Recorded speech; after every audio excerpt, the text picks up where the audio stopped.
ಹಡಗಿನಲ್ಲಿ ಹೋಗ್ತಾ ಇದ್ದಾರೆ. ಹಡಗಿನಲ್ಲಿ ಹೋಗುವಾಗ ಡೆಕ್ ಮೇಲೆ ಕೂತ್ಕೊಂಡಾಗ ಒಬ್ಬ ಪಾದ್ರಿ ಬಂದ. ಅಲ್ಲಿ ಮಾತಾಡ್ತಾ ಮಾತಾಡ್ತಾ ಹೇಳ್ದ, ನಿಮ್ಮ ಮೂಢನಂಬಿಕೆಗಳ ಗೂಡಾಗ್ಬಿಟ್ಟಿದೆ ನಿಮ್ಮ ರಾಷ್ಟ್ರ ಅಂದರೆ, ಏನು ಅರ್ಥ ಇಲ್ಲ, ಏನೇನು ನಂಬಿಕೆಗಳು ಇಟ್ಕೊಂಡಿದ್ದೀರಿ, ಪೂಜೆ ಅಂತೆ, ಕಲ್ಲಂತೆ, ಮರ ಅಂತೆ ಪೂಜೆ ಮಾಡ್ತೀವಿ, ಏನೇನೋ ಟೀಕೆ ಮಾಡಿದ. ಪರಂಪರೆಗಳ ಬಗ್ಗೆ ಟೀಕೆ ಮಾಡಿದ, ದೇಶದ ಬಗ್ಗೆ ಟೀಕೆ ಮಾಡಿದ. ಇವರು ನೋಡಿದರು ಸ್ವಲ್ಪ ಹೊತ್ತು. ಆ ನಂತರ ಎದ್ದು ಹೋದರು. ಭಾರಿ ಆಳಲ್ವ, ಎದ್ದು ಹೋಗಿ ಅವನ ಕತ್ತು ಪಟ್ಟಿ ಹಿಡಿದ್ರು. ಇನ್ನು ಒಂದು ಮಾತು ನನ್ನ ದೇಶದ ಬಗ್ಗೆ ಏನಾದರೂ ಕೆಟ್ಟ ಮಾತಾಡಿದರೆ ಎತ್ತಿ ಸಮುದ್ರಕ್ಕೆ ಹಾಕ್ಬಿಡ್ತೇನೆ ನಿನ್ನ ಅಂದರು. ಉಳಿದವ್ರು ಗಾಬರಿ, ಸನ್ಯಾಸಿಗಳು ಹಿಂಗೆ ಮಾಡೋಕ್ಕೆ ಸಾಧ್ಯ ಇದೆಯಾ, ಫೈಟಿಂಗ್ ಹೋಗೋಕ್ಕೆ ಸಾಧ್ಯ ಇದೆಯಾ, ಯಾರಂತ ಹಂಗೆ ಸನ್ಯಾಸಿ ಹಂಗೆ ಮಾಡಬಾರ್ದು. ಅವ್ರಂತ ಅಲ್ರಿ, ದೇಶ ನನ್ನ ತಾಯಿ ಇದ್ದ ಹಾಗೆ, ನಿಮ್ಮ ತಾಯಿ ಬಗ್ಗೆ ಯಾರಾದ್ರು ಕೆಟ್ಟ ಮಾತಾಡಿದ್ರೆ ಸುಮ್ಮನೆ ಇರ್ತೀರಾ ನೀವು? ನೋಡಿ, ದೇಶ ನನ್ನ ತಾಯಿ ಇದ್ದ ಹಾಗೆ, ನನ್ನ ತಾಯಿ ಬಗ್ಗೆ ಯಾರು ಕೆಟ್ಟ ಮಾತಾಡಿದ್ರೆ ಸುಮ್ಮನೆ ಇರೋಕ್ಕಾಗತ್ತಾ? ಇನ್ನು ಒಂದು ಮಾತಾಡಿದ್ರೆ ಸಕೆತ್ತು ಹಾಕ್ಬಿಡ್ತೀನಿ ಅಂತ ಮುಂದೆ ಪಾದ್ರಿ ಊರು ಮುಟ್ಟೋರ್ಗೂ ಬಾಯಿ ತೆಗಿಲಿಲ್ಲ ಅವನು. ಯಾಕೆ ಹೇಳ್ತೀನಿ ಅಂದರೆ, ನನಗೇನು ಸಂಬಂಧ, ನನ್ನ ಕೆಲಸ ಅಲ್ಲಪ್ಪ ಅದು, ಆ ಬೇರೆದವ್ರಿಗೆ ದಾರಿ ನೋಡ್ಕೊಳ್ಳೋದಕ್ಕೆ ಅಂತನೂ ಹಂಗಿಲ್ಲ. ಸನ್ಯಾಸಿಯಲ್ಲ, ದೇಶ ಪ್ರೇಮ ಕುದೀತಾ ಇರಬೇಕು ಒಳಗಡೆ. ಇನ್ನೊಂದು ಕಡೆ ಮಾತು ಬರ್ತದೆ, ಅವ್ರು ಯಾರೋ ಕೇಳಿದ್ರಂತೆ, ಸನ್ಯಾಸಾಶ್ರಮ ದೊಡ್ಡದಲ್ವೇ ಸ್ವಾಮೀಜಿ, ಎಲ್ಲವನ್ನೂ ತ್ಯಾಗ ಮಾಡಿ ಹೋಗ್ಬೇಕಲ್ವ, ಬಾಲ್ಯ ಆಯಿತು, ಮುಂದೆ ಗೃಹಸ್ಥ ಆಯಿತು, ಮುಂದೆ ವಾನಪ್ರಸ್ಥ ಆಯಿತು, ಸನ್ಯಾಸ ಆದರೂ 4 ಆಶ್ರಮಗಳಲ್ಲಿ ತುದಿ ಅಲ್ವಾ, ಬಹುದೊಡ್ಡ ಆಶ್ರಮ ಅಂದರೆ ಸನ್ಯಾಸಾಶ್ರಮ ಅಲ್ವಾ ಅಂತ ಕೇಳಿದ್ರಂತೆ. ಅದಕ್ಕೆ ಉತ್ತರ ಕೊಡೋದು ವಿವೇಕಾನಂದ ಹೇಳೋದು, ಸನ್ಯಾಸಾಶ್ರಮ ದೊಡ್ಡದಲ್ಲ, ನನ್ನ ಪ್ರಕಾರ ಗೃಹಸ್ಥಾಶ್ರಮ ಭಾಳ ದೊಡ್ಡದು. ಅನಾಲಿಟಿಕಲ್ ಮೈಂಡ್ ಆಯಿತು ಸನ್ಯಾಸಿ. ನಾವು ಸನ್ಯಾಸಿಗಳು ತುಂಬ ದೊಡ್ಡದು ಅಂತ ಹೇಳ್ತೀವಿ ಆಶ್ರಮದಲ್ಲಿ, ಅವ್ರು ಹೇಳೋದು ಹಾಗಲ್ಲ, ಗೃಹಸ್ಥಾಶ್ರಮ ತುಂಬ ದೊಡ್ಡದು. ಅದು ಹೇಗೆ? ಅವ್ರು ಹೇಳ್ತಾರೆ, ನಾನು ತೀರ್ಮಾನ ಮಾಡ್ಕೊಂಡಿದ್ದೀನಿ ಇದು ಯಾವುದೂ ಸಂಬಂಧ ಇಲ್ಲ ಅಂತ. ನಿಮಗೆ ಹಾಗಲ್ಲ, ಕಷ್ಟಗಳೊಳಗೆ ಇದ್ದೀರಿ ನೀವು, ಸಂಸಾರ ಬಂಧನದಲ್ಲಿದ್ದೀರಿ, ಆ ಪ್ರೀತಿಯ ಅಂತಃಕರಣಗಳ ಸೆಳೆತದಲ್ಲಿ ಸಿಕ್ಕಾಕ್ಕೊಂಡಿದ್ದೀರಿ, ಇಷ್ಟರಲ್ಲೂ ಧರ್ಮಮುಖವಾಗಿ ಇರಬೇಕಾದ್ರೆ ಭಾಳ ಕಷ್ಟ. ನಾವು ಎಲ್ಲವನ್ನು ಬಿಟ್ಟು ಬಂದವನು, ನನ್ನ ತೊಂದರೆ ಇಲ್ಲ, ಆದರೆ ನೀವು ಎಲ್ಲದರ ಮಧ್ಯೆ ಇದ್ದುಕೊಂಡು ಮಾಡೋದಿದೆಯಲ್ಲ, ಭಗವಂತನ ಕಡೆ ಮುಖ ಮಾಡೋದಿದೆಯಲ್ಲ, ಭಾಳ ಕಷ್ಟ ಅಂತ ಒಂದು ಉದಾಹರಣೆ ಕೊಡ್ತಾರೆ. ಅವರೇ ಹೇಳಿದಂಥ ಕತೆ, ಭಾಳ ಅಪರೂಪದ ಕಥೆ ಅದು. ಒಬ್ಬ ಸನ್ಯಾಸಿ ಇದ್ದ, ತರುಣ ಸನ್ಯಾಸಿ, ನೋಡೋಕೆ ತುಂಬ ಚೆಂದಾಗಿದ್ದ ಅವನು. ಒಬ್ಬ ರಾಜನ ಕಡೆಗೆ ಬಂದಂತೆ, ರಾಜನಿಗೂ ಅವನ ಜೊತೆ ಮಾತಾಡ್ತಾ ಮಾತಾಡ್ತಾ ತುಂಬ ಸ್ನೇಹ ಆಯಿತು, ಬುದ್ಧಿವಂತ ಇದ್ದಾನೆ. ಆ ಇಬ್ಬರು ಸನ್ಯಾಸಿಗಳು, ರಾಜ ಮತ್ತು ಸನ್ಯಾಸಿ ಇಬ್ಬರು ಸುದ್ದಿ ಬಂತು, ಹತ್ತಿರದ ಒಂದು ರಾಜ್ಯದಲ್ಲಿ ರಾಜಕುಮಾರಿ ಸ್ವಯಂವರ ಮಾಡ್ತಾ ಇದ್ದಾರೆ ಅಂತ. ರಾಜ ಅಂದ, ಬರ್ತೀಯ ನೋಡೋಣ, ಸ್ವಯಂವರ ತುಂಬ ಚೆನ್ನಾಗಿ ಮಾಡ್ತಾರಂತೆ, ನೋಡೋಣ, ಹೋಗಿ ಬರ್ತೀಯಾ ಅಂತ ಕೇಳಿದರು. ಈ ರಾಜ ಮತ್ತು ಸನ್ಯಾಸಿ ಇಬ್ಬರು ಆ ರಾಜ್ಯಕ್ಕೆ ಹೋದರು. ಇದು ಭಾಳ ವಿಚಿತ್ರ ಘಟನೆ ಇದು. ಆ ಸನ್ಯಾಸಿ ಮತ್ತು ರಾಜ ಇಬ್ಬರು ಅದು ನೋಡೋಕೆ ಹೋಗಿದ್ದಾರೆ, ಇದು ಹೇಗೆ ಸ್ವಯಂವರ ಮಾಡ್ತಾರೆ ನೋಡಬೇಕು ಅಂತ. ಈ ಸನ್ಯಾಸಿ ಕರ್ಮ, ಆ ಹುಡುಗಿ ಇವನ್ನೇ ಪ್ರೀತಿ ಮಾಡಿಬಿಟ್ರು, ರಾಜಕುಮಾರಿ. ಹಾರ ಹಿಡ್ಕೊಂಡು ಇವನಿಗೆ ಹಾಕೋಕೆ ಬಂದು, ಅವನೊಂದು, ಅಯ್ಯೋ ತಾಯಿ ನಾನು ಬೇಡಮ್ಮ, ಸನ್ಯಾಸಿ ನಾನು ಅಂತ ಓಡ್ದ. ಆಕೆ ಬೆನ್ನು ಹತ್ತಿದ್ದು, ರಾಜನೂ ಬೆನ್ನು ಹತ್ತಿದ. 3 ಜನ ಕಾಡು ಸೇರಿಕೊಂಡ್ರು. ಅವನು ಸನ್ಯಾಸಿ ಎಷ್ಟು ಗಾಬರಿ ಆಗಿದ್ದ ಹುಡುಗಿ ಹಾರ ಹಾಕೋದನ್ನು ನೋಡಿ ಅಂದರೆ, ಓಡಿಬಿಟ್ಟು ಎಲ್ಲೋ ಮರೆಯಾಗಿಬಿಟ್ಟ ಕಾಡಲ್ಲಿ. ದಟ್ಟ ಕಾಡಲ್ಲಿ ಹೋಗಿದ್ದಾರೆ.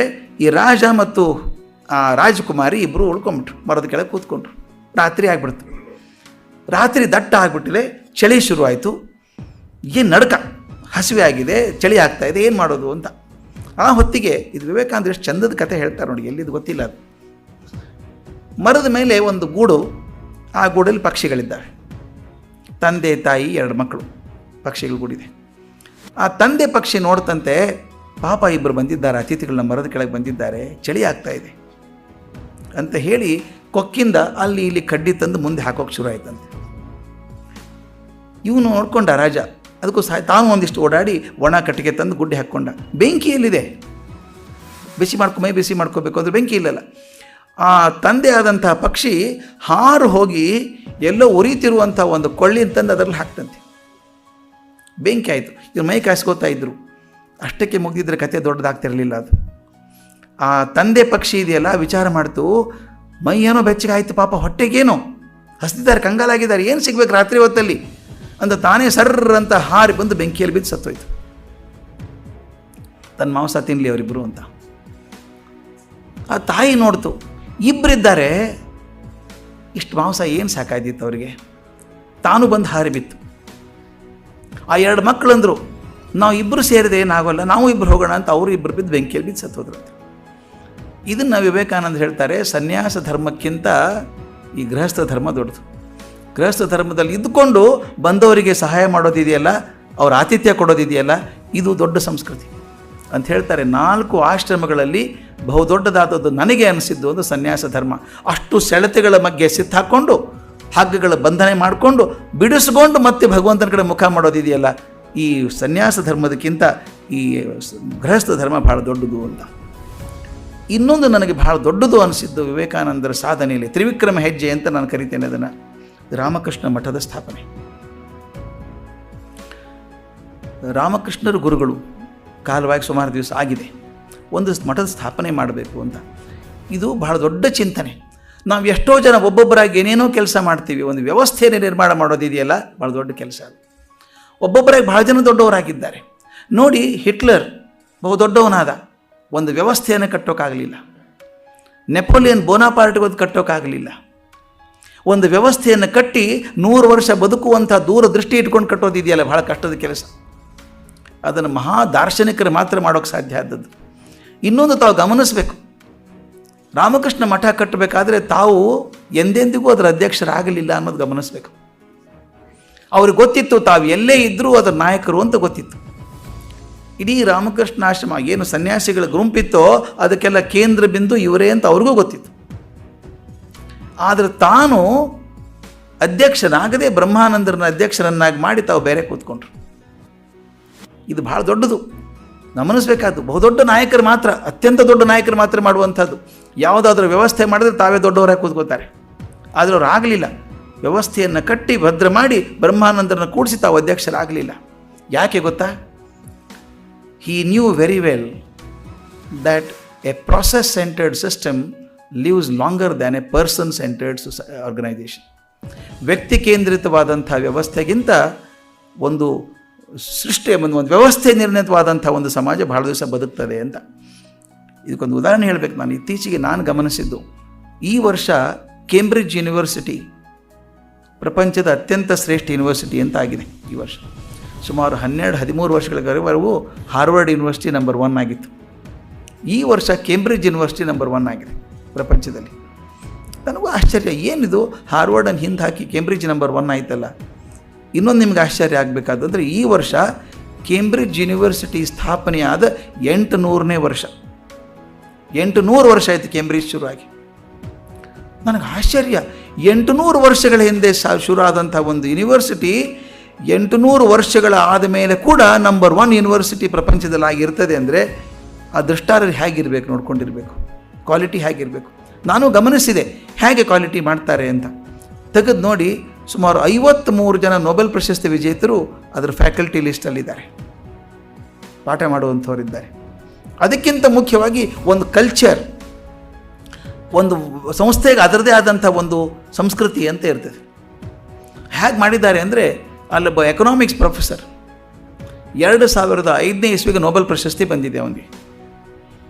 2006ನೇ ಇಸ್ವಿಗೆ ತನ್ನ ಹೆಂಡತಿ ಮಗಳ ಜೊತೆಗೆ ಪ್ರವಾಸಕ್ಕೆ ಹೋಗಿದ್ದಾನೆ, ಪಿಕ್ನಿಕ್ ಮಾಡ್ಕೊಂಡು ಹೋಗಿದ್ದಾನೆ. ಕಾರ್ ಆ್ಯಕ್ಸಿಡೆಂಟ್ ಆಯಿತು. ಹೆಂಡತಿ ತಕ್ಷಣ ಸತ್ತೋದ್ಲು ಆ್ಯಕ್ಸಿಡೆಂಟಲ್ಲಿ. ಇರೋದೇ 3 ಜನ ಮನೆಯಲ್ಲಿ, ಹೆಂಡತಿ ಮಗಳು. ಆ ಮಗಳಿಗೆ ಕೋಮಾದಲ್ಲಿ ಆಗ್ಬಿಡ್ತು. ಸುಮಾರು 8-9 ತಿಂಗಳು ಕೋಮಾದಲ್ಲಿದ್ದು ಮುಂದೆ ತೀರ್ಕೊಂಡ್ಲ ಹುಡುಗಿ. ಆ ವರ್ಷ ಬಹು ಕಷ್ಟ ಆಗಿರ್ಬೇಕು ಆ ಮನುಷ್ಯನಿಗೆ. ಇರೋರಿಬ್ಬರು ಮನೇಲಿ ಇಬ್ಬರು ಹೋಗ್ಬಿಟ್ರಲ್ಲ ಅಂತ ದುಃಖ ಆಗಿರಬೇಕು. 2008ನೇ ಇಸ್ವಿಗೆ ಕೇಂಬ್ರಿಡ್ಜ್ ಯೂನಿವರ್ಸಿಟಿಯಿಂದ ಪತ್ರ ಬರೀತಾರೆ ಅವನಿಗೆ, ನೀವು ಬಹುದೊಡ್ಡ ಎಕನಾಮಿಕ್ಸ್ ಪ್ರೊಫೆಸರ್, ಒಪ್ಕೊಳ್ಳೋಣ, ನಿಮ್ಮ ಕಾಣಿಕೆ ಬಹಳ ದೊಡ್ಡದಾದದ್ದು, ಪ್ರಪಂಚಕ್ಕೆ ನೊಬೆಲ್ ಪ್ರಶಸ್ತಿ ಬಂದಿದೆ. ಆದರೆ 2006 ಮತ್ತು 2007ರಲ್ಲಿ ನಿಮ್ಮ ಕಾಣಿಕೆ ಏನೂ ಬರಲಿಲ್ಲ. ಆದ್ದರಿಂದ ದಯವಿಟ್ಟು ಸ್ವಲ್ಪ ವರ್ಷ ಕೇಂಬ್ರಿಡ್ಜನ್ನು ಹೊರಗಿರಿ. ಏನಾದರೂ ಸಾಧನೆ ಮಾಡಿದ ತಕ್ಷಣ ಕೇಂಬ್ರಿಡ್ಜ್ 2 ಕೈಗಳಿಂದ ಬರಮಾಡಿಕೊಳ್ಳುತ್ತೆ ಒಳಗೆ ಅಂತ. Nice way of termination of appointment. No free lunch. ಎಲ್ಲಿವರೆಗೂ ನಾನು ಹಿಂದಿನ ಕತೆ ಹೇಳ್ಕೊಂಡು ಬದುಕೋಂಗಿಲ್ಲ. I did not live on the past glory, I must live on the present performance. ಎಷ್ಟು ಕಲ್ಚರ್ ಸೆಟ್ ಮಾಡಿದ್ದಾರೆ ಅಂದರೆ, ನೀವು ನೊಬೆಲ್ ಪ್ರಶಸ್ತಿ ಬಂದಿರಬೇಕು. ನಮ್ಮಲ್ಲಿ ಅಕಸ್ಮಾತ್ ಯಾರಿಗಾದ್ರೂ ಪದ್ಮಶ್ರೀ ಬಂದರೆ ಜೀವನ ಪರ್ಯಂತ ಕೆಲಸ ಮಾಡೋ ಕಾರಣ ಇಲ್ಲ. ದಿನಕ್ಕೆ 2 ಸನ್ಮಾನ, ಬೆಳಗ್ಗೆ 1, ಸಾಯಂಕಾಲ 1. ಅಲ್ಲಿ ಸನ್ಮಾನ ಪ್ರಶ್ನೆ ಇಲ್ಲ. ಹೇಗೆ ವ್ಯವಸ್ಥೆ ಆಗಿದೆ, ಇದನ್ನು ವಿವೇಕಾನಂದರು 100 ವರ್ಷ ಹಿಂದೆ ಕಂಡ್ರು. ನಾನು ಮುಖ್ಯಸ್ಥನಾದರೆ ನನ್ನ ಸೆಳೆತ ಜಾಸ್ತಿ ಇರುತ್ತೆ, ಜನಕ್ಕೆ ನನ್ನ ಕಡೆ ಬರ್ತಾರೆ. ಬೇಡ, ವ್ಯಕ್ತಿ ಕೇಂದ್ರಿತವಾದಂಥ ವ್ಯವಸ್ಥೆ ಆಗೋದು ಬೇಡ, ಇದೊಂದು ತತ್ವ ಆಧಾರಿತವಾದಂಥ ಒಂದು ಸಂಸ್ಥೆ ಆಗಬೇಕು ಅಂತ ಹೇಳಿ ಎಷ್ಟರ ಮಟ್ಟಿಗೆ ಬರೆದಿದ್ದಾರೆ. ಕಾನ್ಸ್ಟಿಟ್ಯೂಷನ್ ಆಫ್ ರಾಮಕೃಷ್ಣ ಮಠ ಬರೆದಿದ್ದಾರೆ. ಯಾರು ಹೇಗಿರಬೇಕು, ಯಾರು ಅಧ್ಯಕ್ಷರಾಗಬೇಕು, ಯಾರು ಜನರಲ್ ಸೆಕ್ರೆಟರಿ ಆಗಬೇಕು ಅಷ್ಟೇ ಅಲ್ಲ, ಯಾವುದಾದ್ರೂ ಮಠ ಸ್ಥಾಪನೆ ಮಾಡಬೇಕಾದ್ರೆ ಏನೇನು ಕಂಡೀಷನ್ಸ್ ಇರಬೇಕು, ಆ ಮಠಕ್ಕೆ ಹಣಕಾಸು ಒದಗಿಸೋದು ಹೇಗೆ, ಎಲ್ಲವನ್ನೂ ಬರೆದಿಟ್ಟಿದ್ದಾರೆ. ಇದು ಅದ್ಭುತವಾದಂಥ ದೃಷ್ಟಿ.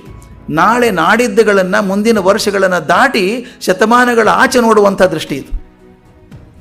ಇವತ್ತಿಗೂ ರಾಮಕೃಷ್ಣ ಆಶ್ರಮ ಗಟ್ಟಿಯಾಗಿ ನಿಂತ್ಕೊಂಡಿದೆ 100 ವರ್ಷದ ಮೇಲೆ ಕೂಡ. ಯಾಕಂದರೆ ಇವತ್ತಿಗಾದರೂ ಅಧ್ಯಕ್ಷರು ಯಾರು ಎಷ್ಟು ಜನಕ್ಕೆ ನೆನಪಿದೆ ನೋಡಿ, ಹೇಳಿ ನೋಡೋಣ.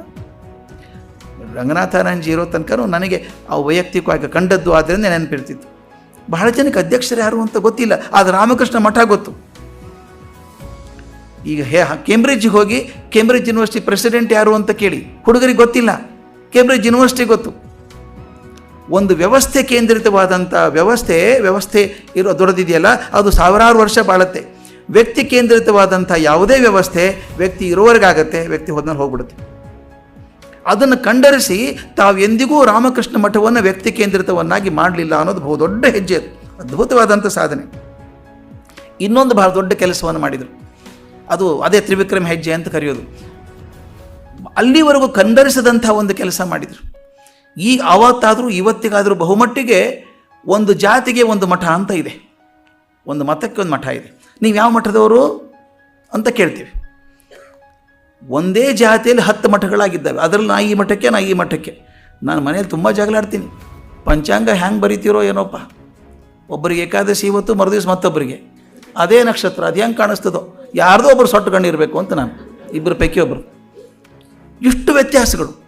ನಾವು ಆ ಮಠದವ್ರು ಹಂಗೆ ಮಾಡಲ್ಲ, ನಾವು ಈ ಮಠದವ್ರು ಹೀಗೆ ಮಾಡಲ್ಲ, ಇದೆಲ್ಲ ಒದ್ದಾಡ್ತೀವಲ್ಲ. ಅಂದರೆ ಒಂದೊಂದು ಜಾತಿಗೆ ಒಂದೊಂದು ಮಠ ಆಗಿದೆ. ಅವರು ಹೇಗೆ ಮಾಡಿದರು, ಇದು ಅದ್ಭುತವಾದದ್ದು. ಸ್ವಲ್ಪ ಆಳಕ್ಕೆ ಹೋಗ್ಬೇಕು ಇದಕ್ಕೆ ನೋಡಿ. ಅಲ್ಲಿವರೆಗೆ ಹೇಗಿತ್ತು ಅಂದರೆ, ವಿವೇಕಾನಂದರು ಅನಲೈಸ್ ಮಾಡ್ತಾರೆ ಅದನ್ನು. ಪ್ರತಿಯೊಬ್ಬ ಮನುಷ್ಯಗೂ ಅವನದೇ ಆದ ಒಂದು ನಂಬಿಕೆ ಇದೆ. ನನ್ನ ನಂಬಿಕೆ ನನಗೊಂದಿದೆ, ಯಾವುದೋ ವಿಷಯದ ಬಗ್ಗೆ ನಂಬಿಕೆ ಇದೆ.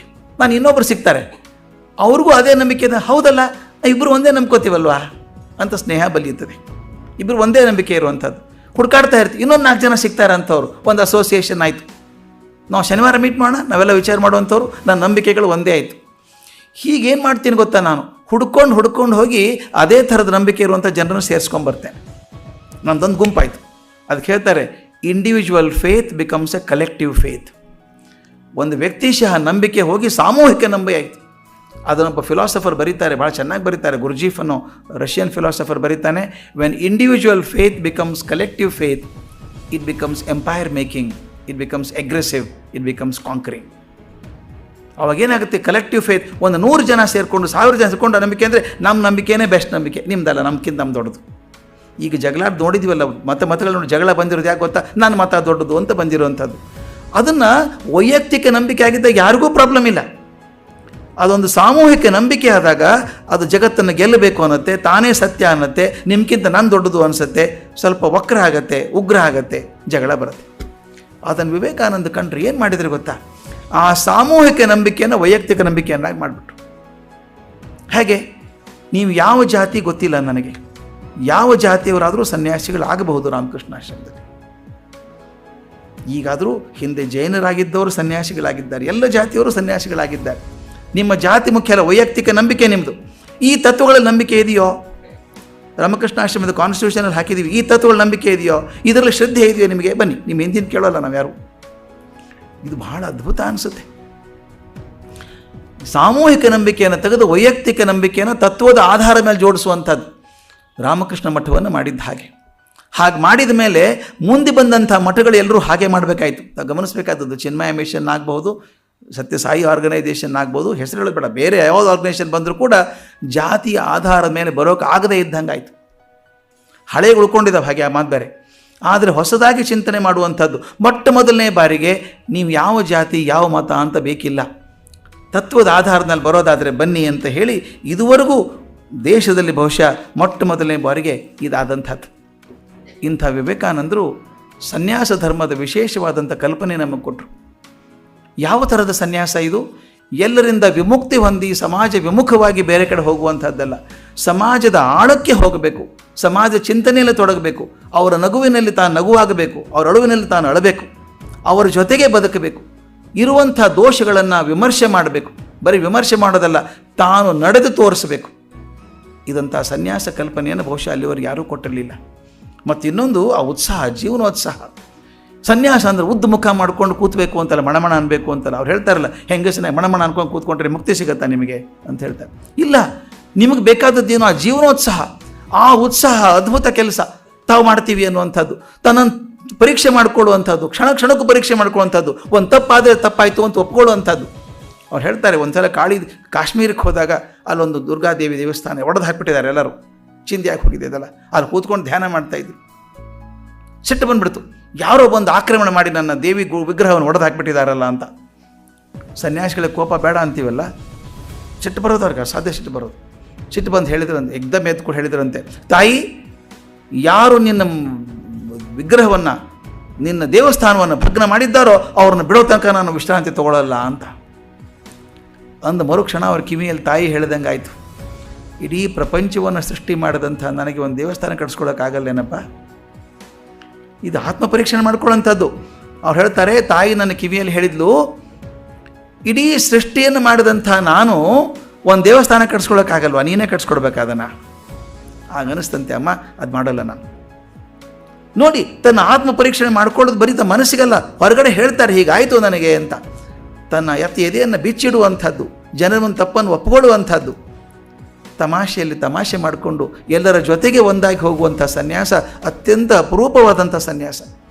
ಇವತ್ತಿಗೂ ಕೂಡ ಅವ್ರು ಹೇಳ್ತಾರೆ, ಸನ್ಯಾಸ ಅಂದರೆ ಒಣ ಆಗಿ ಒದ್ದಾಡ್ಕೊಂಡು ಬದುಕಬೇಕು ಅಂತಿಲ್ಲ. ಚೆನ್ನಾಗಿ ಬದುಕಿ, ವಿಚಾರ ಮಾಡಿ, ವೈಚಾರಿಕ ಮನೋಭಾವವನ್ನು ತುಂಬಿ, ಮತ್ತು ಪ್ರತಿಕ್ಷಣ ಸನ್ಯಾಸಿ ಬದಲಾಗಬೇಕು, ಸಮಾಜ ಬದಲಾಗಬೇಕು ಅಂತ ಹೇಳಿ ಕೊಟ್ಟಂಥ ವಿವೇಕಾನಂದರು ನಮಗೆಲ್ರಿಗೂ ಆದರ್ಶ ಆಗಿದ್ದಾರೆ. ಇದು ಮೂರನೇ ಹಂತ ನಾನು ತಗೋಬೇಕಾದದ್ದು ಪರುಷಮಣಿ ಅಂತ ಹೇಳಿದೆ. ಆ ಪರುಷಮಣಿ ವಿಶ್ಲೇಷಣೆ ಸ್ವಲ್ಪ ಹೇಳಿ ಮಾತು ನಿಲ್ಲಿಸ್ತೇನೆ. ಪರುಷಮಣಿ ಅಂದ್ರೇನು? ನಾವು ನಂಬ್ಕೊಂಡಿದ್ದೇವೆ, ಕಲ್ಪನೆ ಅದು, ನಿಜವಾಗಿಲ್ಲ. ಅದು ಒಂದು ಶಿಲೆ, ಒಂದು ಕಲ್ಲು. ಆ ಕಲ್ಲನ್ನು ಯಾವುದಕ್ಕೆ ಮುಟ್ಟಿಸಿದ್ರೂ ಅದು ಬಂಗಾರವನ್ನಾಗಿ ಮಾಡುತ್ತೆ. ಯಾವ ವಸ್ತುವನ್ನಾದರೂ ಬಂಗಾರ ಮಾಡುವಂಥದ್ದು ಪರುಷ ಶಿಲೆ ಅಂತ ಕರೀತಾರೆ. ಅದನ್ನು ನಾವು ಇಂಗ್ಲೀಷಲ್ಲಿ ಮಿಡಾಸ್ ಟಚ್ ಅಂತ ಹೇಳ್ತೀವಿ. ಆ ಮಿಡಾಸನ ಕರ್ಮ ಪಾಪ, ಅವನೇನೋ ಕೇಳ್ಕೊಂಬಿಟ್ಟ, ನಾನು ಮುಟ್ಟಿದ್ದೆಲ್ಲ ಬಂಗಾರ ಆಗಬೇಕು ಅಂತ. ಫಿಲಾಸಫರ್ ಸ್ಟೋನ್ ಮಿಡಾಸ್ ಅಂತಿದ್ದ, ಅವನೇನು ಮಾಡಿದ, ಮುಟ್ಟಿದ್ದೆಲ್ಲ ಬಂಗಾರ ಆಗಬೇಕು ಅಂತ ಕೇಳ್ಕೊಂಬಿಟ್ಟ, ದೇವರು ಕೊಟ್ಬಿಟ್ಟ ಅವನಿಗೆ. ಸಂತೋಷ. ಏನು ಮುಟ್ಟಿದ ಎಲ್ಲ ಬಂಗಾರ ಆಯಿತು. ಮಗಳು ಓಡಿ ಬಂದ್ಲು, ಅಪ್ಕೊಂಡ, ಬಂಗಾರ ಆಗಿ ಹೋದ್ಲು. ಆಗ ಅರ್ಥ ಆಯ್ತು ಅವನಿಗೆ, ಯಾವುದೂ ಅತಿಯಾದರೆ ಒಳ್ಳೆಯದಲ್ಲ ಅಂತ. ಆದರೆ ಇದು ಬೇರೆ ಥರದ ಪರುಷ ಶಿಲೆ. ಫಿಲಾಸಫರ್ ಸ್ಟೋನ್ ಅಂದರೆ ಮುಟ್ಟಿದ್ದೆಲ್ಲ ಬಂಗಾರ ಆಗುವಂಥದ್ದು ಪರುಷ ಶಿಲೆ. ಯಾಕೆ ಹೇಳ್ತೀನಿ ಅಂದರೆ, ವಿವೇಕಾನಂದರು ಯಾವುದನ್ನು ಮುಟ್ಟಿದ್ರೋ, ಯಾವ ದರ್ಶನ ಮಾಡಿದ್ರೋ ಅದನ್ನು ಪೂರ್ತಿ ಬದಲಾಗುವವರೆಗೂ ಬಿಡಲಿಲ್ಲ. ಕೆಲವರು ಹಾಗಿರ್ತಾರೆ, ಅವ್ರು ಏನು ಮುಟ್ಟಿದ್ದು ಚಿನ್ನ ಆಗ್ತದೆ. ವಿವೇಕಾನಂದರು ಹಾಗಿದ್ದರು ಅಂತ ಒಂದು ಅಡಿಗರು ಒಂದು ಪದ್ಯ ಬರ್ತದೆ, ನನಗೆ ಭಾಳ ಇಷ್ಟವಾದಂಥ ಪದ್ಯ ಅದು. ನನ್ನ ಅವತಾರ ಅಂತ ಬರೀತಾರೆ, ನನ್ನ ಅವತಾರ ಅಂತ. ಅದರ ಬರೀತಾರೆ, ರಾಮ ಇದ್ನಲ್ಲ ಉದ್ದಂಡ ದೌರ್ದಂಡ, ರಾಮ ಇದ್ನಲ್ಲ ಕೋದಂಡ, ರಾಮ ಇದ್ನಲ್ಲ, ರಾಮ ಬ್ರಿಡ್ಜ್ ಕಟ್ಟಿದ್ನಲ್ಲ ಸಮುದ್ರಕ್ಕೆ, ನಾನು ಅಲ್ಲೇ ಇದ್ದೆ ಸ್ವಾಮಿ, ಅವನ ಪಕ್ಕದಲ್ಲಿ ನಾನೇ ಇದ್ದೆ, ಮೊದಲನೇ ಕಲ್ಲು ನಾನೇ ಹಾಕಿದ್ದು. ರಾಮನಿಗೆ ಜಯಕೋಲ್ ಘೋಷ ಮಾಡಿದವನು ನಾನೇ ಮೊದಲೇದವನು, ಆದರೆ ಅವನು ರಾಮ ಆಗಿ ಅವತಾರ ಪುರುಷ ಆದ, ನಾನು ಇಲ್ಲೇ ಉಳ್ಕೊಂಡ್ಬಿಟ್ಟೆ. ಕೃಷ್ಣ ಗೋವರ್ಧನಗಿರಿ ಎತ್ತಿದ ಪಕ್ಕದಲ್ಲೇ ಇದ್ದೆ ನಾನು, ರಾಸಕ್ರೀಡೆಯಲ್ಲೂ ನಾನು ಇದ್ದೆ ಸ್ವಾಮಿ, ಇದ್ದೆ ನಾನು. ಆದರೆ ಕೃಷ್ಣ ದೊಡ್ಡವನಾದ, ನಾನು ಅಲ್ಲೇ ಉಳ್ಕೊಂಡೆ ಅಂತ ಹೇಳ್ತಾ ಕೊನೆ ಗಾಂಧಿ ಬಗ್ಗೆ ಹೇಳ್ತಾರೆ, ಯಾವ ರಸವು ಸೋಂಕಿತವನ, ಯಾವ ಶಿಲೆಯು ತಾಗಿತವನ, ಸಾಗುವಾಗ ಗಟ್ಟಿ ಚಿನ್ನವಾಗಿ ಸಾಗಿದ, ನಾನು ಕಬ್ಬಿಣ ಕರಿ ಕಬ್ಬಿಣ. ನಾನು ಗಾಂಧಿ ಜೊತೆಗೆ ಇದ್ದೆ, ಮೊದಲು ಗಾಂಧಿ ಟೋಪಿ ಹಾಕ್ಕೊಂಡದ್ದು ನಾನೇ, ಗಾಂಧೀಜಿ ಜೈ ಎಂದವನು ನಾನೇ, ಅವ್ರ ಜೊತೆಗೆ ಇದ್ದೆ. ಆದರೆ ಯಾವ ರಸವು ಸೋಂಕಿತವನ, ಯಾವ ರಸ ಮುಡ್ತೋ ಮನುಷ್ಯನಿಗೆ ಗೊತ್ತಾಗಲಿಲ್ಲ, ಯಾವ ಶಿಲೆ ತಾಗಿತೋ, ಅದೇ ಪರುಷ ಶಿಲೆ ತಾಗಿತೋ ಗೊತ್ತಾಗಲಿಲ್ಲ, ಸಾಗುವಾಗ ಗಟ್ಟಿ ಚಿನ್ನವಾಗಿ ಸಾಗಿದ. ಆದರೆ ನಾನು ಲೋಹ, ಕಬ್ಬಿಣ ಕರಿ ಕಬ್ಬಿಣ, ಆ ಕಬ್ಬಿಣ ಗುಡ್ಕೊಂಡ್ಬಿಟ್ಟೆ ಅಂತ. ಆ ರಸ ತಟ್ಟಬೇಕು, ರಸ ತಟ್ಟಿದಾಗ ಆ ಬದಲಾವಣೆಯಾಗಿ ಹೋಗುವಂಥದ್ದು. ವಿವೇಕಾನಂದರ ಸಂಪರ್ಕಕ್ಕೆ ಬಂದಂಥವರು ಪ್ರತಿಯೊಬ್ಬರು ಕೂಡ ಹಾಗೆ ಚಿನ್ನವಾಗಿ ಹೋದರು ಅಂತ. ಅದನ್ನು ಜಿ ಎಸ್ ಶಿವರುದ್ರಪ್ಪನವರು ಶ್ರೀ ವಿವೇಕಾನಂದ ಅನ್ನೋ ಕವನದಲ್ಲಿ ಎಷ್ಟು ಚೆಂದ ಬರೀತಾರೆ. 3 ಸಾಲು, ಮೊದಲೇನು 3 ಸಾಲು ಹೇಳ್ತೇನೆ. ಅವ್ರು ಹೇಳ್ತಾರೆ, ಪರಮಹಂಸಾಚಲದ ಶಿವಗಂಗೆಯನ್ನು ತಂದು ಜಗಕ್ಕೆಲ್ಲ ಹರಿಸಿರುವ ಯೋಗ ಪುರುಷ, ಮುಟ್ಟಿದ್ದು ಹೊನ್ನಾಯಿತು ದಿವ್ಯ ಪುರುಷ ಅಂತ ವಿವೇಕಾನಂದರ ಬಗ್ಗೆ ಹೇಳೋದು. ಪರಮಹಂಸಾಚಲ, ರಾಮಕೃಷ್ಣ ಪರಮಹಂಸ, ಆ ಪರ್ವತದಿಂದ ಇದ್ದಂಥ ಶಿವಗಂಗೆಯನ್ನು ತಂದು ಜಗತ್ತಿಗೆಲ್ಲ ಹರಿಸಿದೆಯಲ್ಲಪ್ಪ, ಜಗಕ್ಕೆಲ್ಲ ಹರಿಸಿರುವ ಯೋಗ ಪುರುಷ, ಮುಟ್ಟಿದ್ದು ಹೊನ್ನಾಯಿತು ದಿವ್ಯ ಪುರುಷ. ವಿವೇಕಾನಂದರು ಮುಟ್ಟಿದ್ದೆಲ್ಲ ಹೊನ್ನಾಯಿತು. ವ್ಯವಸ್ಥೆ ಆಯಿತು, ಮನುಷ್ಯರಾಯಿತು. ಸಾಮಾನ್ಯರಾಗಿದ್ದವರು ಅಸಾಮಾನ್ಯರಾಗಿ ಹೋದರು. ಶಕ್ತಿ ಇಲ್ಲ ಅಂದ್ಕೊಂಡವರು ಅಸಾಮಾನ್ಯ ಶಕ್ತಿ ಉಳ್ಳವರಾದರು. ಯಾವ ವ್ಯವಸ್ಥೆ ಕುಸಿದು ಹೋಗಿತ್ತೋ ವ್ಯವಸ್ಥೆ ಸರಿಯಾಯಿತು. ವಿವೇಕಾನಂದರ ನಾನು 3 ಎಳೆಗಳನ್ನು ಇಟ್ಕೊಂಡು ಮಾತಾಡ್ತೀನಿ ಅಂತ ಶುರು ಮಾಡಿದಾಗ ಆ ಕೊನೆಯ ಎಳೆಯನ್ನು ಪೌರುಷಮಣಿ ಅಂತ ಕರೆದಿದೆ. ಯಾವ ಶಿಲೆ ಮತ್ತೊಂದನ್ನು ಮುಟ್ಟಿದಾಗ ಬಂಗಾರವನ್ನಾಗಿ ಮಾಡ್ತದೋ ಅಂಥ ಶಿಲೆ ಪೌರುಷಮಣಿ ಅಂತ ಕರಿತೇವೆ. ಫಿಲಾಸಫರ್ ಸ್ಟೋನ್ ಅನ್ಬೋದು, ಟಚ್ ಸ್ಟೋನ್ ಅಂತ ಕರೀತಾರೆ. ಅದೊಂದು ಅದ್ಭುತವಾದಂಥ ಶಕ್ತಿ. ವಿವೇಕಾನಂದರು ಒಂದು ಪೌರುಷಮಣಿಯಾಗಿ ಜನರನ್ನು ಹೇಗೆ ಪರಿವರ್ತನೆಗೊಳಿಸಿದರು ಅನ್ನೋದು ನೋಡೋದಕ್ಕೋಸ್ಕರ ನಿನ್ನೆ ಅಡಿಗರ ಕವನದ್ದೊಂದು GS ಶಿವರುದ್ರಪ್ಪನವರ ಕವನದ ಕೆಲವು ಭಾಗಗಳನ್ನು ನೋಡಿ ಹೇಳಿದೆ. ಒಂದು ವಿಶೇಷವಾಗಿ ಅದ್ಭುತ ಅನಿಸೋದು ಇದೀಗ ಡಾಕ್ಟರ್ ರಾಮಸ್ವಾಮಿಯವರು ಹೇಳಿದ ಹಾಗೆ, ಬದುಕಿನ ಯಾವ ಸ್ತರದ ಜನ ಕೂಡ ಅವ್ರನ್ನ ಮೆಚ್ಚದೇ ಇಲ್ಲ. ಭಾಳ ಅಪರೂಪ ಇದು. ಸಾಮಾನ್ಯವಾಗಿ ಒಬ್ಬ ದೊಡ್ಡ ಕಲಾವಿದ ಇನ್ನಷ್ಟು ಜನ ಕಲಾವಿದರಿಗೆ ಪ್ರೋತ್ಸಾಹಿಸ್ತಾನೆ. ಅವರನ್ನು ಕಂಡು ಅವ್ರನ್ನ ಮಾದರಿಯಾಗಿ ಇಟ್ಕೊಂಡು ಇನ್ನೊಂದಿಷ್ಟು ಜನ ಕಲಾವಿದರಾಗ್ತಾರೆ. ಒಬ್ಬ ನೃತ್ಯಪಟುವನ್ನು ನೋಡಿ ಇನ್ನೊಂದಿಷ್ಟು ಜನ ನೃತ್ಯಕ್ಕೆ ಹೋಗ್ತಾರೆ. ಹಾಡುಗಾರನ್ನು ನೋಡಿ ಹಾಡುಗಾರರಾಗ್ತಾರೆ. ಒಬ್ಬ ರಾಜಕಾರಣಿಯನ್ನು ನೋಡಿ ಇನ್ನೊಂದಿಷ್ಟು ಜನ ರಾಜಕಾರಣಿಗಳಾಗಬಹುದು. ಒಬ್ಬ ಒಳ್ಳೆಯ ವೈದ್ಯನನ್ನು ನೋಡಿ ಮಾದರಿ ಆಗಾರಿಸ್ಕೊಂಡು ವೈದ್ಯರಾಗಿದ್ದಾರೆ. ಅಂದರೆ ಏನರ್ಥ ಅಂದರೆ, ಸಾಮಾನ್ಯವಾಗಿ ಒಂದು ಉನ್ನತ ಸ್ಥಾನಕ್ಕೆ ಹೋದವರು ತಮ್ಮ ಕ್ಷೇತ್ರದಲ್ಲಿರುವಂಥ ಬೇಕಾದಷ್ಟು ಜನರ ಮೇಲೆ ಪರಿಣಾಮ ಬೀರ್ತಾರೆ, ಪ್ರೋತ್ಸಾಹ ಮಾಡ್ತಾರೆ, ಅವ್ರಿಗೆ ಉತ್ತೇಜನ ಕೊಡ್ತಾರೆ, ಸ್ಫೂರ್ತಿಯ ಚಿಲುಮೆ ಆಗ್ತಾರೆ. ಆದರೆ ವಿವೇಕಾನಂದರ ಜೀವನ ನೋಡಿದಾಗ the spectrum is so wide. ಅವರು ಮದ್ರಾಸಿಗೆ ಬಂದಾಗ ಮರೀನಾ ಬೀಚಲ್ಲಿ ಲಕ್ಷಾಂತರ ಜನ ಸೇರಿದ್ದಾರೆ, ರಥವನ್ನು ಎಳ್ಕೊಂಡು ಹೋಗ್ತಾ ಇದ್ದಾರೆ. ಒಬ್ಬ ಮುದುಕಿ ಓಡಿ ಬಂದು ವಿವೇಕಾನಂದರ ಕಾಲು ಮುಟ್ಟಿ ನಮಸ್ಕಾರ ಮಾಡಿ ಅಳ್ತಾ ಇದ್ಲಂತೆ. ಯಾಕೆ ಅಳ್ತೀಯ ನೀನು, ಯಾರು ಅವರು ಅಂದರೆ, ಏನೋ ಗೊತ್ತಿಲ್ಲ ಕಣಪ್ಪ, ಅವನು ದೇವರೇ ಅವನು ಅಂತ. ಏನೂ ಅರಿಯದಂಥ ಒಬ್ಬ ಅನಕ್ಷರಸ್ಥ ಮಹಿಳೆ ಅವರಿಂದ ಸ್ಫೂರ್ತಿ ಪಡ್ಕೊಳ್ಬೇಕಾದ್ರೆ, ಅಧಿಕಾರಿಗಳ ಸ್ಫೂರ್ತಿ ಪಡ್ಕೊಂಡಿದ್ದಾರೆ, ಸಾಹಿತಿಗಳು ಹೇಳಿದ್ದಾರೆ. ಮಹಾತ್ಮ ಗಾಂಧಿಯವರಂಥ ಸಮಾಜ ಸುಧಾರಕರು ಹೇಳ್ತಾರೆ, ವಿವೇಕಾನಂದರ ಜೀವನ ಚರಿತ್ರೆಯನ್ನು ಓದಿದ ಮೇಲೆ ನನ್ನ ದೇಶ ಪ್ರೇಮ 100 ಮಡಿ ಆಯಿತು ಅಂತ. ಸುಭಾಷ್ ಚಂದ್ರ ಬೋಸ್ ಹೇಳ್ತಾರೆ, ನಮಗೇನಾದರೂ ಮಾದರಿ ಸಿಗೋದಿದ್ದರೆ ಜೀವನಕ್ಕೆ ವಿವೇಕಾನಂದರ ಜೀವನದಲ್ಲಿ ಸಿಗ್ತದೆ ಅಂತ. ಎಲ್ಲರೂ ಮೆಚ್ಚಿಕೊಂಡವರೇ. ಅಂದರೆ ಇಂಥ ಜನ ಮೆಚ್ಚಲಿಲ್ಲ ಅಂತಲ್ಲ, ಅತ್ಯಂತ ತೀಕ್ಷ್ಣನಾದಂಥ ವಿಮರ್ಶಕರಾದಂಥ ಅರವಿಂದೋ ಹೇಳ್ತಾರೆ ಅವ್ರ ಬಗ್ಗೆ, ವಿವೇಕಾನಂದರ ಬಗ್ಗೆ ಅದ್ಭುತ ಮಾತನ್ನು ಹೇಳ್ತಾರೆ. ಅಂದರೆ ಜೀವನದ ಯಾವ ಸ್ತರದ ಜನ ಕೂಡ ಅವ್ರನ್ನ ಮೆಚ್ಚದೇ ಇಲ್ಲ ಅನ್ನುವಂಥದ್ದು. ಇಷ್ಟೊಂದು ಸಮಾಜದಲ್ಲಿರುವಂಥ ಜನಕ್ಕೆ ಮೆಚ್ಚುಗೆ ಆಗುವಾಗಿ ಹೇಗೆ ಸಾಧ್ಯ ಆಯಿತು ವಿವೇಕಾನಂದರಿಗೆ ಅಂತ ಇದಕ್ಕೆ ಒಂದು ವಿಚಾರ ಮಾಡಿದಾಗ ಅನಿಸುತ್ತೆ. ಒಬ್ಬ ಮನುಷ್ಯ, ಒಬ್ಬ ವ್ಯಕ್ತಿ, ಒಂದು ಅದ್ಭುತವಾದಂಥ ಚೈತನ್ಯ, ಅದು ಒಂದೇ ಸ್ತರದಲ್ಲಿ ಕೆಲಸ ಮಾಡೋಲ್ಲ. ಸಾಮಾನ್ಯ ಮನುಷ್ಯರು ಒಂದು ಸ್ತರದಲ್ಲೇ ಕೆಲಸ ಮಾಡ್ತಾರೆ. ಒಬ್ಬ ಒಳ್ಳೆಯ ಸಂಗೀತಗಾರ ಸಂಗೀತ ಕ್ಷೇತ್ರದಲ್ಲಿ ಮಾತ್ರ ಅನನ್ಯವಾದ ಸಾಧನೆಯನ್ನು ಮಾಡಿ ಆ ಕ್ಷೇತ್ರದಲ್ಲಿರುವಂಥವ್ರು ಬೇಕಾದ ಸ್ಫೂರ್ತಿದಾಯಕರಾಗ್ತಾರೆ. ಆದರೆ ವಿವೇಕಾನಂದರಂಥ ಮಹಾ ಚೈತನ್ಯ ಇದೆಯಲ್ಲ, ಒಂದೇ ಹಂತದಲ್ಲಿ 10 ಸ್ತರಗಳಲ್ಲಿ ಕೆಲಸ ಮಾಡುತ್ತೆ. ಇದನ್ನು ನಮ್ಮ ಅಬ್ರಹಾಂ ಮ್ಯಾಸ್ಲೋ ಅನ್ನುವಂಥ ಒಬ್ಬ ಸಮಾಜಶಾಸ್ತ್ರಜ್ಞ ಅಮೇರಿಕೆಯಲ್ಲಿ ಬಹಳ 12 ವರ್ಷ ತಪಸ್ಸು ಮಾಡಿ ಏನೋ ಬರೆದ ಥಿಯರಿ ಬರೆದು ಹೇಳಿದ, ನೀಡ್ ಹೈರಾರ್ಕಿ ಅಂತ. ಮನುಷ್ಯನ ಅವಶ್ಯಕತೆಗಳು ಮೆಟ್ಟಲಾಗಿರ್ತವೆ ಅಂತ. ಎಲ್ಲರ ಅವಶ್ಯಕತೆಗಳು ಒಂದೇ ಆಗಿರೋದಿಲ್ಲ. ಅವು 5 ಹಂತಗಳು ಅಂತ ಹೇಳ್ತಾನೆ. ಮೊದಲೇದು ಫಿಸಿಯೋಲಾಜಿಕಲ್ ನೀಡ್, ಅಂದರೆ ಭೌತಿಕ ಅವಶ್ಯಕತೆಗಳು. ರೋಟಿ ಕಪಡ ಮಕಾನ್, ಎಲ್ರಿಗೂ ಮನೆ ಬೇಕು, ಬಟ್ಟೆ ಬೇಕು, ಒಂದು ಊಟ ಬೇಕು, ವ್ಯವಸ್ಥೆ ಆಗಬೇಕು. ದಿನನಿತ್ಯದ ಬದುಕಿಗೋಸ್ಕರ ಬೇಕಾಗುವಂಥದ್ದು ದೈಹಿಕವಾದ ಅವಶ್ಯಕತೆಗಳು. ಎಷ್ಟು ಚೆನ್ನಾಗಿ ಹೇಳ್ತಾರೆ ಅಂದರೆ, ದೈಹಿಕ ಅವಶ್ಯಕತೆಗಳು ಕಾಡೋ ತನಕ ಮೇಲಿನ ಅವಶ್ಯಕತೆಗಳು ಮುಟ್ಟೋದಿಲ್ಲ ಮನುಷ್ಯ. ಊಟ ಸಿಕ್ಕರೆ ಸಾಕು. ಯಾರೋ ಬರ್ತಾರೆ ನಿಮ್ಮ ಕಡೆಗೆ, ಒಂದು ಏನಾದರೂ ಕೆಲಸ ಕೊಡಿ ಸರ್, ಯಾವುದಾದ್ರೂ ಕೆಲಸ ಕೊಡಿ ಸರ್, ಪರವಾಗಿಲ್ಲ, ಸಂಬಳ ಎಷ್ಟಾದರೂ ಅಡ್ಡಿ ಇಲ್ಲ ಸರ್, ಯಾಕಂದರೆ ನಾಳೆಗೆ ಊಟ ಬೇಕು. ಆ ಬದುಕಿನ ತತ್ವಾರ ಆದಾಗ, ಕಷ್ಟ ಆದಾಗ, ನಾಳೆ ಹೇಗೆ ಬದುಕಬೇಕು ಅಂದಾಗ ಬೇರೆ ದೊಡ್ಡ ದೊಡ್ಡ ಚಿಂತನೆಗಳು ಬರೋಲ್ಲ. ಅದಕ್ಕೆ ಹೇಳ್ತಾನೆ, physiological needs affect you most.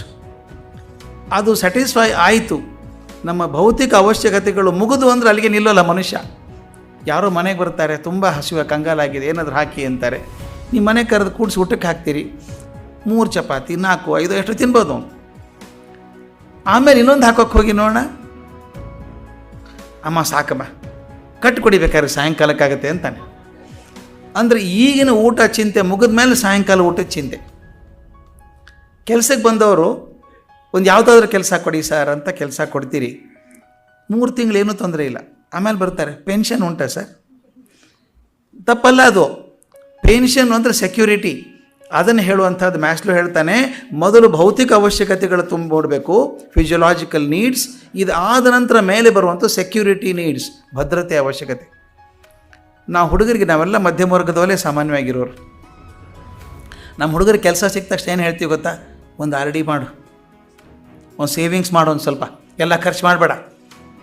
ಆ ಹುಡುಗರಿಗೆ ಉತ್ಸಾಹ ಇರುತ್ತೆ ಖರ್ಚು ಮಾಡಬೇಕು ಅಂತ. ಖರ್ಚು ಮಾಡಬೇಡ, ಇಟ್ಕೋ, ಯಾಕಂದರೆ ಉಳಿಸ್ಬೇಕು, ನಾಳೆಗೆ ಬೇಕು. ನಾಳೆಗೆ ಯಾವಾಗ ಇವತ್ತಿನ ಊಟದ ಚಿಂತೆ ಬಗೆಹರಿತೋ ನಾಳಿನ ಭದ್ರತೆ ಚಿಂತೆ ಶುರು ಆಗ್ತದೆ. ಅನ್ನದ ಮುಗಿಬೇಕು, ಆಮೇಲೆ ಭದ್ರತೆ ಶುರು ಆಗುತ್ತೆ. ಭದ್ರತೆಯೂ ಆಯಿತು, ಫಿಸಿಯೋಲಾಜಿಕಲ್ ನೀಡ್ಸ್ ಆಯಿತು, ಸೆಕ್ಯೂರಿಟಿ ನೀಡ್ಸ್ ಆಯಿತು. ಕೆಲಸ ಆಯ್ತಪ್ಪ, ನೌಕರಿ ಕಾಯಮು ಆಯ್ತಲ್ಲ, ಮದುವೆ ಮಾಡ್ಕೋ. ಆಮೇಲೆ ಬರೋದು, ಕೆಲವರು ರಿವರ್ಸ್ ಮಾಡಿ ಒದ್ದಾಡಿದವರು ಇದ್ದಾರೆ. ಮದುವೆ ಆಗಿ ಆಮೇಲೆ ಕೆಲಸ ಹುಡ್ಕೋರು ಇರ್ತಾರೆ. ಅದು ಸಾಮಾನ್ಯವಾಗಿ ಹೇಳೋದು ನಾನು. ಒಂದು ಮದುವೆ ಆಗಬೇಕು, ಒಂದು ಕಾಯಂ ಆಗಬೇಕು, ಆಮೇಲೆ ಮದುವೆ ಮಾಡ್ಕೋಬೇಕು. ಲವ್ ಆ್ಯಂಡ್ ಅಫೆಕ್ಷನ್ ನೀಡ್ಸ್ ಮೂರನೇದ್ದದು. Physiological needs, security needs, then love and affection. ಪ್ರೀತಿ ಅಂತಃಕರಣಗಳ ಅವಶ್ಯಕತೆ ಮೂರನೇ ಹಂತ ಅದು. ಆಗ ಅದು ಇರಬೇಕು. ನನ್ನ ಪರಿವಾರ, ನನ್ನ ಮನೆ, ನನ್ನ ಹೆಂಡತಿ, ನನ್ನ ಮಕ್ಕಳು, ಇದು ಶುರು ಆಗುತ್ತೆ. ಕೆಲಸ ಚಿಂತೆ ಇಲ್ಲ, ಊಟ ಚಿಂತೆ ಇಲ್ಲ, ಭದ್ರತೆ ಚಿಂತೆ ಕಡಿಮೆ ಆಗಿದೆ ಸ್ವಲ್ಪ. ಈಗ ಸಂಸಾರ ಬಂತು, ಪ್ರೀತಿ ಅಂತಃಕರಣ ಬಂತು. ವಿವೇಕಾನಂದರು ಬಹಳ ಚೆಂದ ಹೇಳ್ತಾರೆ, ಬಹಳಷ್ಟು ಜನ, ಅವ್ರು ಹೇಳೋ ಪ್ರಕಾರ 95% ಆಫ್ ದ ಪೀಪಲ್, 95% ಜನ ಈ 3 ಹಂತದಲ್ಲೇ ನಿಂತು ಹೋಗ್ಬಿಡ್ತಾರೆ. ಒಂದು ಕೆಲಸ ಆಯಿತು, ಕಾಯಂ ಆಯಿತು, ಪೆನ್ಷನ್ ಬರುತ್ತೆ, ಹೆಂಡತಿ ಮಕ್ಕಳು 30-40 ಸೈಟ್ ಆಯಿತು, ಮನೆ ಕಟ್ಸ್ಕೊಂಡಿದ್ದೀನಿ, ಸಾಕೇನೇನು ಬೇಡ. ಆದರೆ ಕೆಲವರು ನಿಂತ್ಕೊಳ್ಳಲ್ಲ, ಏನಾದರೂ ಸಾಧನೆ ಮಾಡಬೇಕು, ಏನಾದರೂ ಮಾಡಬೇಕು ಅಂತ ಹೇಳಿ ಸಂಸ್ಥೆಗಳನ್ನು ಕಟ್ತಾರೆ, ವ್ಯವಸ್ಥೆಗಳನ್ನು ಕಟ್ತಾರೆ, ಸಮಾಜ ಸೇವೆಯಲ್ಲಿ ಭಾಗವಹಿಸ್ತಾರೆ, ಯಾವುದೋ ಕೆಲಸಕ್ಕೆ ಹೋಗ್ತಾರೆ. ಇದನ್ನು 3-4ನೇ ಹಂತ ಅಂತ. ಇದ್ಯಾವುದು? ಸೆಲ್ಫ್ ಎಸ್ಟೀಮ್ ನೀಡ್ಸ್ ಅಂತ. ನಾನು ಮಾಡಿದ್ದು, ನಾನು ಸಾಧನೆ ಮಾಡಬೇಕು, ಹೋಗುವಾಗ ಒಂದು ಹೆಜ್ಜೆ ಗುರುತು ಬಿಟ್ಟು ಹೋಗಬೇಕು ಅನ್ನುವಂಥದ್ದು ಆಸೆ ಶುರು ಆಗುತ್ತೆ. 4ನೇ ಹಂತ ಅದು ಬಹಳ ಕಮ್ಮಿ ಜನಕ್ಕಿರುವಂಥದ್ದು. ಈ 4ನೇ ಹಂತನೂ ದಾಟಿದ ಮೇಲೆ ಕೊನೆಗೆ ಬರೋದು ಬೇರೆದು. 5ನೇದು ಆತ್ಮ ಸಾಕ್ಷಾತ್ಕಾರ ಅಂತ, ಸೆಲ್ಫ್ ಆ್ಯಕ್ಚುಯಲೈಸೇಷನ್ ಅಂತ ಕರಿತಾನೋ. 5ನೇ ಹಂತ ಇದು. ಬಹುಶಃ ನಿಮ್ಮಲ್ಲಿ ಯಾರಾದರೂ ಈಗ ತಾನೇ ರಿಟೈರ್ ಆಗುವವರು ಅಥವಾ ಆಗಿದ್ದಿದ್ದರೆ ಅವ್ರನ್ನ ಯಾರಾದರೂ ಕೇಳಬೇಕು, ಹೋಗಿ ರಿಟೈರ್ ಆದಮೇಲೆ ಏನು ಮಾಡ್ಬೇಕಂತಿದ್ದೀರಿ ಅಂತ ಕೇಳಿ. ನಾನು ಹೇಳ್ತೀನಿ, 99% ಜನ ಹೇಳೋದೇನು ಗೊತ್ತಾ? ಎಷ್ಟು ದಿವಸ ಇವರು ಮಾಡು ಅನ್ನೋದನ್ನು ಮಾಡಿ ಸಾಕಾಗಿ ಹೋಗಿದೆ, ಇನ್ನು ನನಗೇನು ಬೇಕೋ ಅದು ಮಾಡ್ಕೋತೀನಿ ಅಂತ. ಇದು ನಾನು ಅನ್ನೋದು ಮೊದಲು ಎಲ್ಲಿತ್ತು? ನನಗೆ ಬೇಕಾದ್ದು ಒಂದು ಚಿಂತೆ ಬರಲಿಲ್ಲ. 2 ದಿವಸ ಮೂಗಿಗೆ ದಾರ ಕಟ್ಕೊಂಡು ದುಡಿದದ್ದು. ಒಂದು ಸಲ ರಿಟೈರ್ಮೆಂಟ್ ಆದಮೇಲೆ ನನಗೆ ಹೆಂಗೆ ಬೇಕು ಹಂಗೆ ಇರ್ತೀನಿ ಅಂತಿದೆಯಲ್ಲ, ಇದು ಇಷ್ಟು ದಿವಸ ಮಾಡಿ ಸರಿ ಆಗಲಿಲ್ಲ, ಇನ್ನು ನನಗೆ ಹೇಗೆ ಬೇಕು ಹಾಗಿರ್ತೀನಿ ಅಂತ ಹೇಳುವಂಥದ್ದು. ಇನ್ನೊಂದು ವಿಷಯ ಇದೆ, ಎಷ್ಟೋ ದೊಡ್ಡ ಸಾಧನೆ ಮಾಡಿದವರು ಕೂಡ ಏನು ಮಾಡ್ತಾರೆ ಅಂದರೆ, ಇಷ್ಟು ಕೆಲಸ ಮಾಡಿದ್ದೀನಲ್ಲಪ್ಪ, ಸಾಕಪ್ಪ, ಇದು ಮುಕ್ತಿ ಆಗಿಬಿಡ್ಲಿ, ಸಾಕು, ಬಿಟ್ಬಿಡೋಣ, ಇದು ಯಾವುದು ಬೇಡ ಅಂಥದ್ದು. ಈ ಆತ್ಮ ಸಾಕ್ಷಾತ್ಕಾರ 5ನೇ ಹಂತ ಅಂತ ಮ್ಯಾಸ್ಲೋ ಹೇಳ್ತಾನೆ. 5 ಹಂತಗಳಲ್ಲಿ ಜೀವನ ಇರ್ತದೆ ಮನುಷ್ಯಂದು. ವಿವೇಕಾನಂದರಂಥ ಮಹಾನ್ ಶಕ್ತಿಗಳು 5 ಹಂತದಲ್ಲಿ ಕೆಲಸ ಮಾಡ್ತಾರೆ. ಎಷ್ಟರ ಮಟ್ಟಿಗೆ ಅಂದರೆ, ವಿವೇಕಾನಂದರು ಅಧ್ಯಾತ್ಮ ಚಿಂತನೆಯಲ್ಲಿ ಮೇರು ಸದೃಶವಾದಂಥ ನಿರ್ವಿಕಲ್ಪ ಸಮಾಧಿ ಪಡ್ಕೊಂಡ್ರು ಕೂಡ ಅವ್ರೇನು ಹೇಳ್ತಾರೆ ಗೊತ್ತಾ? Don't preach philosophy on empty stomach. ಹೊಟ್ಟೆ ಹಸದ ಕಂಗಾಲಾಗಿದ್ದಾರೆ, ಹಗಲಲ್ಲಿ ಚಂದ್ರ ನಕ್ಷತ್ರ ಕಾಣಿಸ್ತಾ ಇದೆ ಅವರಿಗೆ. ಅಂಥವ್ರು ಹೋಗ್ಬಿಟ್ಟು, ಹೌದಾ ಕೂತ್ಕೊಳ್ಳಿ, ಕಠೋಪನಿಷತ್ ಪಾಠ ಮಾಡ್ತೀನಿ. ಏನು ಕಠೋಪನಿಷತ್? ಊಟ ಇಲ್ಲ. ವಿವೇಕಾನಂದ ಹೇಳ್ತಾರೆ, ಮನುಷ್ಯನ ಅವಶ್ಯಕತೆಗಳನ್ನು ಅರ್ಥ ಮಾಡ್ಕೊಳ್ಳಿ. ಅವನಿಗೆ ಹಸಿವಾಗಿದೆ, ಊಟ ಮೊದಲು ಕೊಡಿ ಅವನಿಗೆ.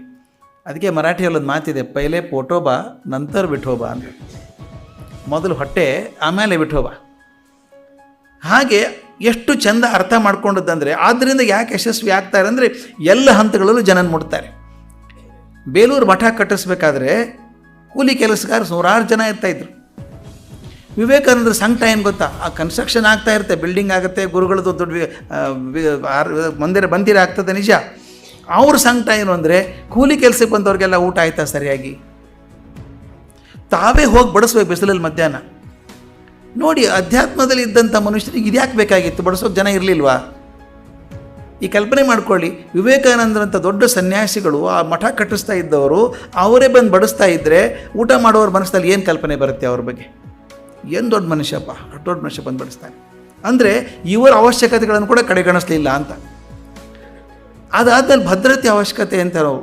ಯಾರಿಗೋ ನೌಕರಿಗೆ ತೊಂದರೆ ಇದೆ, ತುಂಬ ತೊಂದರೆ ಇದೆ, ಆ ಭದ್ರತೆಗೆ ಸಿಗುವಂಥ ಆಶ್ವಾಸನೆಯನ್ನು ಕೊಡಬೇಕು. ಅಲ್ಲಿ ಹೋಗಿ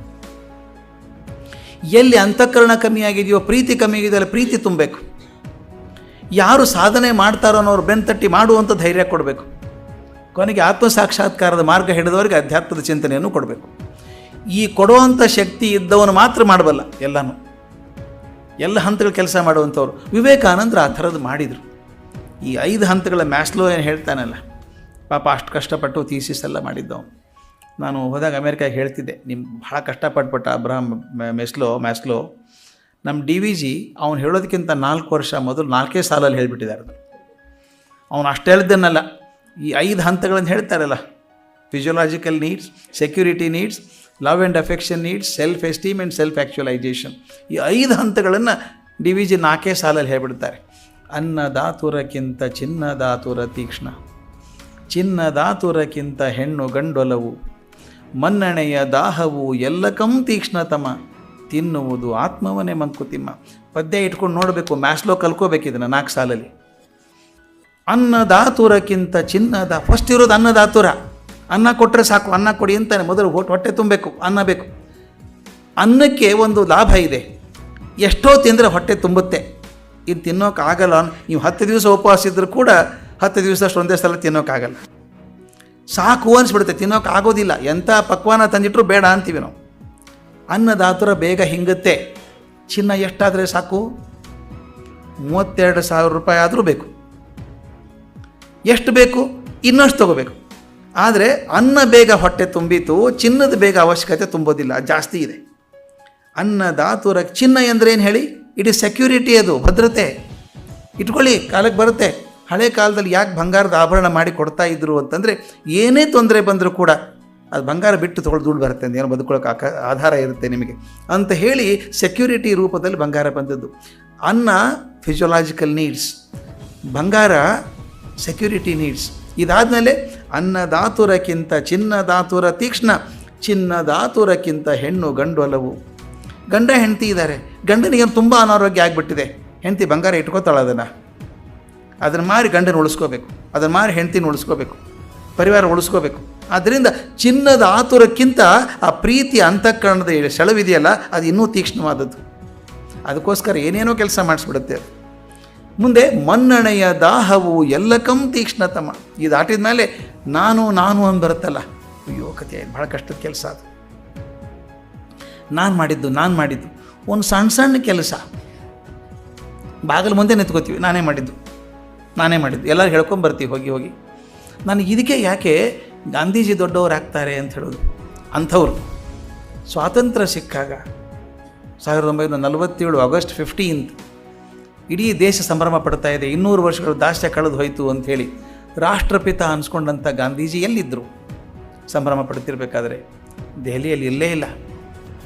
ಕಲ್ಕತ್ತೆಯಲ್ಲಿ ಹಿಂಸೆ ಶುರು ಆಗಿದೆ, ಕೋಮುವಾದ ಶುರು ಆಗಿದೆ, ಅಲ್ಲಿ ಉಪವಾಸ ಕೂತ್ಕೊಂಡಿದ್ದಾರೆ.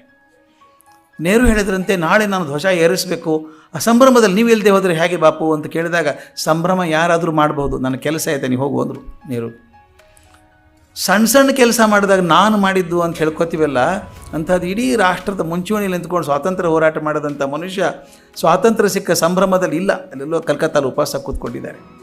ಈ ಮನ್ನಣೆಯ ದಾಹ ಅಂತಿದೆಯಲ್ಲ, ಎಲ್ರಿಗೂ ಇದೆಯಲ್ಲ, ಅದು ಎಷ್ಟು ಕೆಟ್ಟದ್ದು ಅಂದರೆ, ತಿನ್ನುವುದು ಆತ್ಮವನೇ ಮಂಕುತಿಮ್ಮ. ಕೊನೆಯದಿರೋದು ಆತ್ಮ ಸಾಕ್ಷಾತ್ಕಾರ ಇದೆಯಲ್ಲ, ಅದು ಆತ್ಮ ಏನೋದನ್ನು ಮರೆಸಿಬಿಡುತ್ತದೆ, ಆ ತಿನ್ನು ಇದು ನಾನು ಅನ್ನುವಂಥದ್ದು ಅಂತ. ಹೀಗೆ ವಿವೇಕಾನಂದರು ಏನು ಮಾಡಿದರು ಅಂದರೆ, ತನ್ನ ಜೀವನದಲ್ಲಿ ಸಂಪರ್ಕ ಬಂದವರು ಯಾರ್ಯಾರು ಬಂದರೋ ಅವರು ಯಾವ ಮಟ್ಟದಲ್ಲಿದ್ದಾರೆ ಅಂತ ಮೊದಲು ಗುರುತಿಸಿದರು. ಭಾಳ ಮುಖ್ಯವಾಗಿ ಮಾಡಬೇಕಾದ್ದು, ಆ ಗುರುತಿಸಿ ಆ ಮಟ್ಟದಿಂದ ಮೇಲಕ್ಕೆತ್ತಿದ್ರು, ಅಂತೆ ಪರುಷಮಣಿಯಾಗುವಂಥದ್ದು. ಬರೀ ಅವರು ಅಧ್ಯಾತ್ಮದ ಮಾತುಗಳನ್ನೇ ಹೇಳ್ಕೊಂಡು ಊರೆಲ್ಲ ಸುತ್ತಿದ್ರೆ ಒಂದು 10-6 ಪುಸ್ತಕ ಗ್ರಂಥ ಬರ್ತಿತ್ತೇನೋ, ಉಪನಿಷತ್ ವ್ಯಾಖ್ಯೆಗಳು ಬರ್ಬೋದಾಗಿತ್ತು, ಬ್ರಹ್ಮಸೂತ್ರನ ಟೀಕೆ ಬರ್ಬೋದಾಗಿತ್ತು. ಆದರೆ ಎಲ್ಲರನ್ನೂ ಮುಟ್ಟುತ್ತಾರೆ ಅಂತ ಹೇಳೋಕ್ಕಾಗ್ತಿರಲಿಲ್ಲ. ಅವ್ರು ಮುಟ್ಟೋದಕ್ಕೆ ಕಾರಣ ಇಷ್ಟೇ, ಕೆಲವು ಘಟನೆಗಳನ್ನು ಮಾತ್ರ ಆರಿಸ್ಕೊಂಡಿದ್ದೇನೆ ನಾನು. ಈ ಘಟನೆಗಳು ಹೇಗಿದ್ದಾವೆ ಗಮನಿಸಿ. ಅವರು ಹೇಗೆ ತನ್ನ ಮೊದಲನೇ ವಿದ್ಯಾರ್ಥಿಯನ್ನು ಪಡ್ಕೊಂಡ್ರು, ಶಿಷ್ಯನನ್ನು ಪಡ್ಕೊಂಡ್ರು ಅನ್ನುವಂಥದ್ದು. ಹತ್ರಾಸ್ ಅಂತ ಒಂದು ಸ್ಟೇಷನ್ ರಾಜಸ್ಥಾನ ಹತ್ರ. ಟ್ರೈನ್ ಬಂದು ನಿಂತ್ಕೊಳ್ತು. ಆ ಟ್ರೈನಿಂದ ವಿವೇಕಾನಂದರು ಕೆಳಗಿಳಿದ್ರು. ಆಗ ಅವ್ರು ಸೋಲೋ ಮಾಂಕ್, ಒಬ್ಬನೇ ಮನುಷ್ಯ, ಸನ್ಯಾಸಿ, ಹಿಂದೆ ಸನ್ಯಾಸಿ, ಒಬ್ಬರೇ ಓಡಾಡ್ತಿರು, ದೇಶ ಎಲ್ಲ ಸುತ್ತಬೇಕು. ಕೈಯಲ್ಲಿ ಒಂದು ತಿರುಗಣೆ ತಂಬಿಗೆ, ಅವಾಗೆಲ್ಲ ಭಾಳ ಸ್ಟ್ಯಾಂಡರ್ಡ್ ಅದು, ನೀರು ಕುಡಿಯೋದಕ್ಕೆ. ನೀರು ತುಂಬಿಸ್ಕೋಬೇಕು ಅಂತ ಹೇಳಿದ್ರು. ಅಲ್ಲಿ ಮುಂದೆ ನಲ್ಲಿ ಇದೆ, ನೀರು ತುಂಬಿಸ್ಕೋಬೇಕು ಹೇಳಿದ್ರು. ಆ ಸಣ್ಣ ಸ್ಟೇಷನ್ ಅದು. ಆ ಸ್ಟೇಷನ್ ಮಾಸ್ಟರ್ ಒಬ್ಬಿದ್ದಾನೆ, ಹುಡುಗ, ಅವನು 28-29 ವರ್ಷ ಹುಡುಗ, ಶರಶ್ಚಂದ್ರ ಗುಪ್ತಾ ಅಂತ ಅವನ ಹೆಸರು. ಅವನು ಸನ್ಯಾಸಿ ನೋಡ್ದ, ಏನೋ ಶಾಕ್ ಹೊಡೆದಂಗೆ ಆಯಿತು. ಆ ಪ್ರಖರವಾದ ಕಣ್ಣುಗಳನ್ನು ಎಲ್ಲೋ ನೋಡಿದ್ದೇನೆ ಅನ್ನಿಸ್ತು. ಒಂದು ವಾರದ ಹಿಂದೆ ನನ್ನ ಕನಸಲ್ಲಿ ಕಣ್ಣುಗಳು ಬಂದಿತ್ತು ಅಂತ ಅನಿಸ್ಬಿಡ್ತು. ನೋಡಿ ಹೇಗಿದೆ ಇದು, ಕಮ್ಯೂನಿಯನ್ ಅಂತಾರೆ ಇದನ್ನು, ಕಮ್ಯುನಿಕೇಷನ್ ಅನ್ನೋಲ್ಲ ಇದನ್ನು, ಮಾತಾಡದೆ ಸಂವಹನ ಮಾಡುವಂಥದ್ದು ಕಮ್ಯೂನಿಯನ್. ಈ ಕಣ್ಣು ನೋಡಿದ್ದೇನೆ ಅಂತ. ಅವನೇನು ಅನ್ನಿಸ್ತೋ ಗೊತ್ತಿಲ್ಲ, ಸೀದಾ ಬಂದ ಸ್ವಾಮೀಜಿ ಕಡೆಗೆ. ಸ್ವಾಮೀಜಿ ಎಲ್ಲಿ ಹೊರಟಿದ್ದೀರಿ? ಇಂಥ ಊರಿಗೆ ಹೊರಟಿದ್ದೇನೆ ಅಂತ ಹೇಳಿದರು. ಒಂದು ದಿವಸ ನಮ್ಮಲ್ಲಿ ಇರ್ಬೋದಾ ನೀವು ಇವತ್ತು ಅಂತ ಕೇಳಿದ್ರು. ವಿವೇಕಾನಂದರು ಇರ್ಬೋದು, ನನಗೇನು ತೊಂದರೆ ಇಲ್ಲ, ಆದರೆ ಒಂದು ಪ್ರಾಬ್ಲಮ್ ಇದೆ, ಮುಂದಿನ ಸ್ಟೇಷನ್ ಟಿಕೆಟ್ ನೀನೇ ತಕ್ಕೊಡ್ಬೇಕು, ನನ್ನ ಕಡೆ ದುಡ್ಡಿಲ್ಲ. ಆಯಿತು ಮಾಡ್ತೀನಿ ಅಂದ. ಇಳ್ಕೊಂಬಿಟ್ರು. ಅವನ ಬ್ಯಾಗೆಲ್ಲ ಹೊರಗೆ ತಂದ, ಇಳ್ಕೊಂಡು ಆ ಸ್ಟೇಷನ್ ಮಾಸ್ಟರ್ ಅನುಕೂಲ ಇರುತ್ತೆ, ಸ್ಟೇಷನ್ ಹಿಂಭಾಗದಲ್ಲೇ ಮನೆ. ಈ ಮನೆಯಲ್ಲಿ ಇರಿ, ಸ್ನಾನಗೇನ ಮಾಡಿ, ಬಿಸಿನೀರಿದೆ, ನಾನು ಇನ್ನೊಂದು ಟ್ರೈನ್ ಬರ್ತಾಯಿದೆ, ಸಿಗ್ನಲ್ ಕೊಟ್ಟು ಬರ್ತೀನಿ ಅಂತ ಹೋದ. ಇವ್ರು ಆರಾಮಾಗಿ ಸ್ನಾನ ಮಾಡಿ ವಿಭೂತಿ ಹಾಕ್ಕೊಂಡು ಆರಾಮಾಗಿ ಕೂತು ಹಾಡ್ತಾಯಿದ್ರು. ಸನ್ಯಾಸಿ ಎಲ್ಲಿದ್ದರೆ ಅರಮನೆ ಅಷ್ಟೇ ಇದಷ್ಟೇ, ಚೆನ್ನಾಗಿ ಹಾಡ್ತು, ಒಳ್ಳೆ ಕಂಠ, ರೆಸೊನೆಂಟ್ ವಾಯ್ಸ್, ಚೆನ್ನಾಗಿ ಹಾಡ್ತಾಯಿದ್ರು. ಈ ಸ್ಟೇಷನ್ ಮಾಸ್ಟರ್ ಬಂದ, ಧ್ವನಿ ಕೇಳಿಸ್ತಾ ಇತ್ತು ಹಾಡೋದು. ಅವನು ಬೆಂಗಾಲಿ ಹುಡುಗ.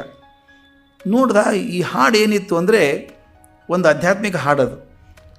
ಭಗವಂತ ನನ್ನ ಪ್ರಿಯೆ ಹಣೆ ಮೇಲೆ ವಿಭೂತಿ ಹಚ್ಕೊಂಡು ನನ್ನ ಕಡೆ ಬರಲಿ ಅಂತ, let my beloved come to me with ash on our face ಅಂತ ಒಂದು ಅರ್ಥ ಬರುವಂಥ ಹಾಡು. ಅಂದರೆ ಭಗವಂತನ ಕುರಿತು ಹಾಡುವಂಥ ಹಾಡು. ಆ ಹಾಡು ಕೇಳಿಸ್ಕೊಂಡ, ಏನು ಅನ್ನಿಸ್ತೇನು, ವಾಪಸ್ ಹೋದ. ಮತ್ತೊಂದು ತಾಸು ಬರಲಿಲ್ಲ. ಇವರೇನು ತಲೆ ಕೆಡಿಸ್ಕೊಳ್ಳಿಲ್ಲ, ಹಾಡ್ಕೊಂಡು ಕೂತಿದ್ರು ಹಾಗೇನೆ.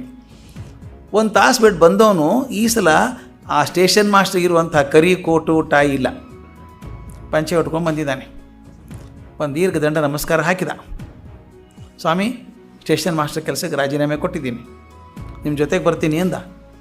ಅವ್ರೊಂದು, ಅಯ್ಯೋ ಕರ್ಮವೇ, ನನ್ನ ಹೊಟ್ಟೆಗೆ ಏನೂ ಇಲ್ಲ, ನಿನಗೊಂದೆಲ್ಲ ಹಾಕ್ಲೋ ಮಾರಾಯ, ಅದೆಲ್ಲ ಗೊತ್ತಿಲ್ಲ, ನಿಮ್ಮ ಶಿಷ್ಯ ಆಗಿಬಿಟ್ಟಿದ್ದು, ರಾಜೀನಾಮೆ ಕೊಟ್ಟಿದ್ದೀನಿ ಅಂತ. ಅದಕ್ಕೆ ಭಾಳ ಚಂದ ಬರೀತಾ ಇರೋದನ್ನು commentators. Next train from Hathras took Vivekananda and also the former station master ಅಂತ. ಮಾತಿಲ್ಲ, ಕತೆ ಇಲ್ಲ. ವಿಚಿತ್ರ ನೋಡಿ ಇದು, ಮಾತಿಲ್ಲದೇ ಕೆಲಸ ಆಗುವುದಕ್ಕೆ ಕಮ್ಯುನಿಕೇಷನ್ ಅನ್ನಲ್ಲ, ಕಮ್ಯೂನಿಯನ್ ಅಂತಾರೆ ಇದಕ್ಕೆ. ಕಮ್ಯೂನಿಯನ್ ಅಂದರೆ ಮಾತಿಲ್ಲದೆ ಅರ್ಥ ಆಗುವಂಥದ್ದು. ಇದು ಭಾಳಷ್ಟು ಕಡೆ ನಮ್ಮ ಮನೆಯಲ್ಲೂ ಆಗುತ್ತೆ ಗೊತ್ತಾ. ತಕ್ಷಣ ಯಾರೋ ಬರ್ತಾರೆ ಮನೆಯಲ್ಲಿ, ಏನೋ ಸಾಮಾನಿಲ್ಲ, ಆ ಕಣ್ಸನ್ನೆಲ್ಲೇ ತಿಳಿದು ಹೋಗುತ್ತೆ, ಗಂಡ ಹೆಂಡತಿ ನಡು ಏನೋ ಇದೆ, ಇದು ವ್ಯವಸ್ಥೆ ಇದೆ ಅಂತ ಗೊತ್ತಾಗುತ್ತೆ. ಕಮ್ಯೂನಿಯನ್ ಅದು. ಕೆಲವೊಂದು ಸಲ ಮುಖ ನೋಡಿದಾಗ ನಿಮಗೂ ಒಂದು ಸಲ ಆಗಿರುತ್ತೆ ಮನೇಲಿ ನೋಡಿ, ಫೋನ್ ಪಕ್ಕ ಕೂತ್ಕೊಂಡಿರ್ತೀರಿ, ಯಾವುದೋ ಫೋನ್ ಸದ್ದಾಗುತ್ತೆ, ಅವ್ರದ್ದೇ ಬಂದಿರಬೇಕು ನೋಡಿ ಫೋನ್ ಇದು ಅಂತೀರ, ಅವ್ರದ್ದೇ ಇರುತ್ತೆ. ಯು ಫೀಲ್ ಇಂಟ್ಯೂಟಿವ್ಲಿ ಹಿಂಗಾಗತ್ತೆ ಅನ್ನುವಂಥದ್ದು. ಈ ಹುಡುಗ ಬಂದುಬಿಟ್ರು. ಇದಕ್ಕೆ ಸಮಾಂತರವಾಗಿರುವಂಥದ್ದು ಇನ್ನು ಒಂದೇ ಘಟನೆ ನಮಗೆ ಸಿಗೋದು ಇತಿಹಾಸದಲ್ಲಿ ಅಂದರೆ ಒಂದೇ ಘಟನೆ. ಈ ಘಟನೆ ಹೇಗೆ, ಶಿಷ್ಯ ಗುರುವನ್ನು ಒಪ್ಕೊಂಡು ಅವನ ಹಿಂದೆ ಹೋದಾಗ ಗುರು ಯಾರು ಅಂತ ಕೂಡ ಕೇಳಲಿಲ್ಲ, ನಿಮ್ಮ ಹೆಸರೇನು ಅಂತ ಕೇಳಿಲ್ಲ, ಯಾವ ಮಠ ಅಂತ ಕೇಳಿಲ್ಲ, ಅವ್ರು ನೋಡಿ ಪ್ರಭಾವಿತನಾಗಿ ಕಾಲು ಮುಟ್ಟು ನಮಸ್ಕಾರ ಮಾಡಿ ಹಿಂದೆ ಹೋದದ್ದು, ಶಿಕ್ಷೆ ಆಗಿ ಹೋದದ್ದು. ಇದು ಇನ್ನೊಂದು ಸಮಾಂತರವಾದಂಥ ಘಟನೆ ಇದೆ. ಒಬ್ಬ ಬೆಸ್ತ ಮೀನು ಹಿಡಿಬೇಕು ಅಂತ ಗಾಳ ಹಾಕಿ ಕೂತಿದ್ದಾನೆ ಕೆರೆಯಲ್ಲಿ. ಬೆಳಗ್ಗೆಯಿಂದ ಕೂತಿದ್ದಾನೆ, ಒಂದು ಮೀನು ಬೀಳಿಲ್ಲ. ಕಂಗಾಲಾಗಿ ಹೋದ. ಮನೆಗೆ ಹೋದರೆ ಏನು ಊಟ ಮಾಡೋದು, ಒಂದು ಮೀನಿಲ್ಲ. ಕೂತಿದ್ದ. ಮಧ್ಯಾಹ್ನ ಆಯಿತು, ಹಾಗೆ ಕೂತಿದ್ದಾನೆ ಇಟ್ಕೊಂಡು.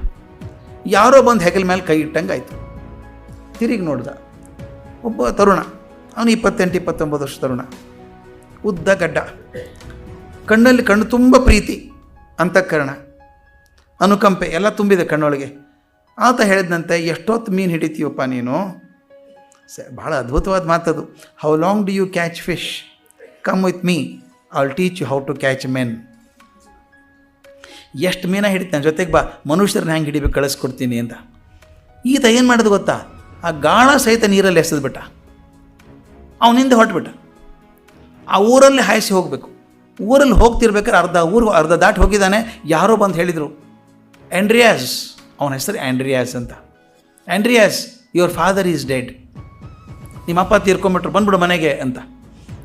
ನೋಡಿ ಇಷ್ಟು ಅದ್ಭುತವಾದ ಕಥೆ ಇದು. ನಿಮ್ಮಪ್ಪ ತೀರ್ಕೊಂಡ್ರು, ಮನೆಗೆ ಬಾ ಅಂದರೆ ಆತ ಮನೆಗೆ ಹೋಗಲಿಲ್ಲ. ಇದ್ದಾನಲ್ಲ ಮನುಷ್ಯ, ಇನ್ನೊಬ್ಬನು ಕರ್ಕೊಂಡೋದವನು. ಅವ್ನು ಕೇಳ್ತಾನೆ, sir can I go home? ಅವನು ಯಾರು ಅಂತ ಇನ್ನೂ ಹೆಸರು ಕೇಳಿಲ್ಲ.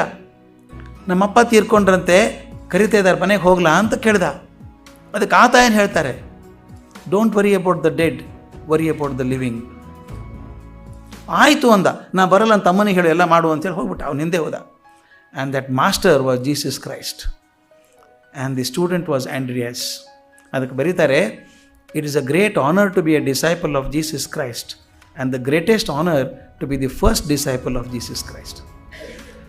ಯೇಸು ಕ್ರಿಸ್ತ ತನ್ನ ಮೊಟ್ಟ ಮೊದಲನೇ ವಿದ್ಯಾರ್ಥಿಯನ್ನು, ಶಿಷ್ಯನನ್ನು ಪಡ್ಕೊಂಡದ್ದು ಹೀಗೆ, ಮಾತಿಲ್ಲದೆ, ಒಂದೂ ಮಾತಿಲ್ಲದೇನೆ ಅವನ ಹಿಂದೆ ಹೋದದ್ದು. ಅದೇ ಥರ ವಿವೇಕಾನಂದರು ಕೂಡ ತನ್ನ ಮೊಟ್ಟ ಮೊದಲನೇ ಶಿಷ್ಯ ಶರಶ್ಚಂದ್ರ ಗುಪ್ತ ಆದಂಥ ಸನ್ಯಾಸ ಆದ್ಮೇಲೆ ಸದಾನಂದರು ಅಂತ, ಸ್ವಾಮಿ ಸದಾನಂದರು ಅಂತ ಅವರು ಮೊದಲನೇ ಶಿಷ್ಯ. ಎಷ್ಟು ಮಾಡಿದ್ದಾರೆ ಕೆಲಸ, ಆಶ್ಚರ್ಯ ಅನಿಸುತ್ತೆ.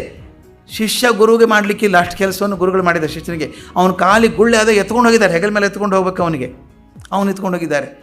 ಆ ಪ್ರೀತಿ ಅಂತಃಕರಣ ಇದು ಗಮನಿಸಿ, ಯಾವ ಮಟ್ಟದಲ್ಲಿ ಕೆಲಸ ಮಾಡಿತ್ತು ಶಕ್ತಿ ಇದು. ಶರಶ್ಚಂದ್ರ ಗುಪ್ತಾಗೆ ಕೆಲಸ ಇತ್ತು, ಸರ್ಕಾರಿ ನೌಕರಿ ಇತ್ತು, ಸೆಕ್ಯೂರಿಟಿ ಇತ್ತು, ಎಲ್ಲ ಇತ್ತು, ಭದ್ರತೆ ಇತ್ತು. ಫಿಸಿಯೋಲಾಜಿಕಲ್ ನೀಡ್ ಇರಲಿಲ್ಲ ಅವನಿಗೆ, ಸೆಕ್ಯೂರಿಟಿ ನೀಡ್ ಇರಲಿಲ್ಲ, ಮದುವೆ ಆಗಿರಲಿಲ್ಲ, ಲವ್ ಆ್ಯಂಡ್ ಎಫೆಕ್ಷನ್ ಬಂದೇ ಇರಲಿಲ್ಲ ಅವನಿಗೆ. ಅದನ್ನು ಗಮನಿಸಿ ಏನು ಮಾಡಿದ್ರು ಅಂದರೆ, ಅವನ ಹೃದಯದಲ್ಲಿ ಒಂದು ಏನೋ ಆಸೆ ಇದೆ, ಯಾವುದೋ ಧರ್ಮ ಕಡೆ ಮನಸ್ಸು ಮಾಡಬೇಕು ಅಂತಿದೆ. ಅದನ್ನು ಹಿಡ್ಕೊಂಡು ಅದರ ಮೇಲೆ ಕೆಲಸ ಆಯ್ತು ನೋಡಿ. ಯಾವಾಗ ಅವನ ಹೃದಯದಲ್ಲಿದ್ದಂಥ ಧರ್ಮಾಪೇಕ್ಷೆ ಇದೆಯಲ್ಲ, ಅದು ಗುರುಗಳ ಕಡೆ ಸಿಗತ್ತೆ ಅಂದ ತಕ್ಷಣ ಬೆನ್ನತ್ತಿ ಹೋಗ್ಬಿಟ್ಟ ಅವನು. ಪೂರ್ತಿ ಪರಿವರ್ತನೆಯಾಗಿ ಸನ್ಯಾಸಿನೇ ಆಗಿ ಹೋಗ್ಬಿಟ್ಟ. ಇದು ಒಂದು ಘಟನೆ. ಇದು ಹುಡುಗ ಹೊಸದಾಗಿದ್ದವನು, ಸೆಷನ್ ಮಾಸ್ಟರ್ ಆಗಿದ್ದವನು. ಇನ್ನೊಂದು, ಇವರು ಲಾಹೋರ್ಗೆ ಹೋಗಿದ್ದರು ವಿವೇಕಾನಂದರು ಭಾಷಣ ಮಾಡೋದಕ್ಕೆ. ಲಾಹೋರ್ ಯೂನಿವರ್ಸಿಟಿಯಲ್ಲಿ ಕರೆದಿದ್ದರು ಭಾಷಣ ಮಾಡಬೇಕು ಅಂತ. ಆಗಲೇ ಸ್ವಲ್ಪ ಹೆಸರಿತ್ತು, ವಿವೇಕಾನಂದರು ಚೆನ್ನಾಗಿ ಮಾತಾಡ್ತಾರೆ ಅಂತ. ಯೂನಿವರ್ಸಿಟಿ ಪ್ರೊಫೆಸರ್ಸ್ ಎಲ್ಲ ಕೂತಿದ್ದಾರೆ, ಸಾಕಷ್ಟು ಜನ, 100 ಜನ. ಇವ್ರು ಹೋಗಿ ಮಾತಾಡಿದರು, ನಮ್ಮ ಭಾರತೀಯ ಪರಂಪರೆ ಅಂತ ಮಾತಾಡಿದರು.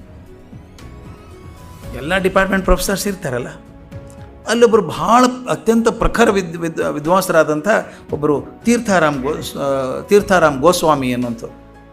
ತೀರ್ಥಾರಾಮ್ ಗೋಸ್ವಾಮಿ ಅಂತ ಮ್ಯಾಥಮೆಟಿಕ್ಸ್ ಪ್ರೊಫೆಸರ್, ಭಾಳ ಬುದ್ಧಿವಂತ ಅಂತ ಹೆಸರು, ಒಳ್ಳೆ ಮಾತುಗಾರ ಮತ್ತು ಒಳ್ಳೆ ಮೇಷ್ಟ್ರು. ಅವರು ಉಪನ್ಯಾಸ ಕೇಳಿದರು. ಉಪನ್ಯಾಸ ಆದ ತಕ್ಷಣ ವಿವೇಕಾನಂದರು ಹಾಲಿಂದ ಹೊರಗೆ ಬಂದರು. ಇವರು ಹೋದರು, ಹೋಗಿ ಪರಿಚಯ ಮಾಡಿಕೊಂಡ್ರು. ನಾನು ಹೀಗೆ, ನನ್ನ ಹೆಸರು ಗೋಸ್ವಾಮಿ, ನಾನು ನಿಮ್ಮ ಭಾಷಣ ತುಂಬ ಇಷ್ಟ ಆಯಿತು, ನಾನು ನಿಮ್ಮ ಜೊತೆಗೆ ಬರಬೇಕು ಅಂತ ತೀರ್ಮಾನ ಮಾಡ್ಕೊಂಡಿದ್ದೇನೆ. ಜೊತೆಗೆ ಬರೋದಂದ್ರೆ ಎಲ್ಲಿ ಅಂತ ಕೇಳಿದರು. ಸನ್ಯಾಸ ತೊಗೋಬೇಕು ನಾನು. ಮ್ಯಾಥಮೆಟಿಕ್ಸ್ ಪ್ರೊಫೆಸರು, ತೀರ ಸಣ್ಣ ಹುಡುಗ ಅಲ್ಲ ಅವರು. ಕಲ್ಪನೆ ಮಾಡ್ಕೊಳ್ಳಿ, ಇವರಿಗೆ ಫಿಸಿಯೋಲಾಜಿಕಲ್ ನೀಡಿಲ್ಲ, ಸೆಕ್ಯೂರಿಟಿ ನೀಡಿಲ್ಲ, ಲವ್ ಆ್ಯಂಡ್ ಅಫೆಕ್ಷನ್ ನೀಡೆಲ್ಲ ಮುಗಿದು ಹೋಗಿದೆ. ಈಗ ಅವ್ರಿಗೇನೋ ಒಂದು ಹೊಸದು ಕಂಡುಕೋಬೇಕಾಗಿದೆ. ಆ ಮಟ್ಟದಲ್ಲಿ ಕೆಲಸ ಮಾಡಬೇಕು ಟಕ್ಕಂತ. ಅಲ್ಲಿ ಹೋಗ್ಬಿಟ್ಟು ಅವನ ಹತ್ರ 2-3 ಸಲ ಮಾತಾಡಿ 4ನೇ ಸಲ ಸನ್ಯಾಸ ತೊಗೊಂಡು, ಅವ್ರ ಹೆಸರು ತೀರ್ಥಾರಾಮ್ ಗೋಸ್ವಾಮಿ ಹೋಗ್ಬಿಟ್ಟು ಸ್ವಾಮಿ ರಾಮತೀರ್ಥರು ಅಂತಾದರು. ಸ್ವಾಮಿ ರಾಮತೀರ್ಥರು ಅಂತಾಗಿ ವಿವೇಕಾನಂದರು ಬೇರೆ ದೇಶದಿಂದ ಬಂದ ಮೇಲೆ ಅವ್ರನ್ನ ಕಳಿಸಿದರು ಬೇರೆ ದೇಶಕ್ಕೆ. ಅಲ್ಲಿ ಹೋಗಿ ವೇದಾಂತ ಪ್ರಚಾರ ಮಾಡಿ ಬಹುದೊಡ್ಡ ಹೆಸರನ್ನು ಗಳಿಸಿದರು, ಸ್ವಾಮಿ ರಾಮತೀರ್ಥರು ಅಂತ. ಇವೆಲ್ಲ ಗಮನಿಸಿದರೆ ವಿಚಿತ್ರ ಅನಿಸಲ್ವೇ?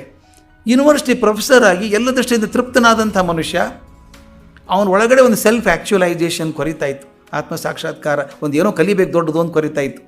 ವಿವೇಕಾನಂದರ ಚೈತನ್ಯ ಟಕ್ಕಂತ ಆ ಲೆವೆಲ್ಗೆ ಹೋಗಿ ಅದನ್ನು ಪೂರೈಸ್ತದೆ. ಹೋದಾಗ ಆತ ಕೂಡ ಸನ್ಯಾಸ ತಗೊಂಡು ವೇದಾಂತ ಪ್ರಸಾರ ಮಾಡಿದ. ಇದು ಭಾರತದವರಾಯಿತು.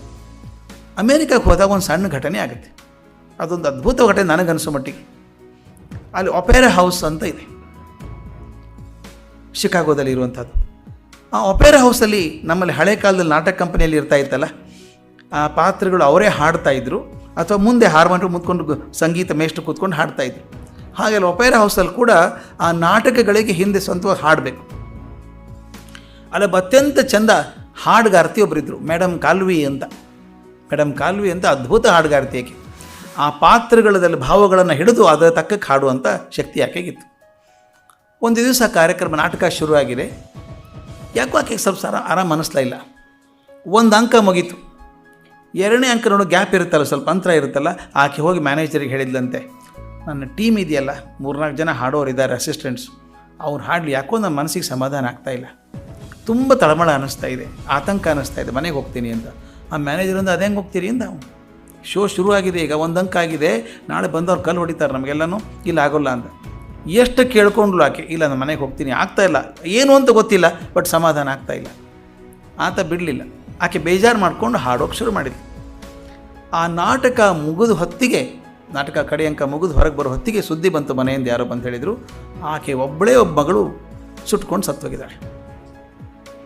ಬೆಂಕಿ ಹತ್ಕೊಂಡ್ಬಿಟ್ಟಿದ್ದು ಹುಡುಗಿಗೆ, ಪಾರಾಗೋಕ್ಕಾಗಿಲ್ಲ, ಯಾರೂ ಬಾಗಿಲು ತೆಗೋಕ್ಕಾಗಿಲ್ಲ, ಸತ್ತೋಗಿದ್ದು ಹುಡುಗಿ. ಅದು ಈಕೆ ಎಂಥ ಶಾಕ್ ಆಗಿರಬೇಕು. ಮೊದಲೇ ಮನಸ್ಸಿಗೆ ಸಮಾಧಾನ ಇಲ್ಲ ಆಕೆಗೆ, ಏನೋ ಅನಾಹುತ ಆಗಬಹುದು ಅಂತ ಒಂದು ಇತ್ತು ಅನ್ನೋ ಮನಸ್ಸಲ್ಲಿ ಗೊತ್ತಿಲ್ಲ.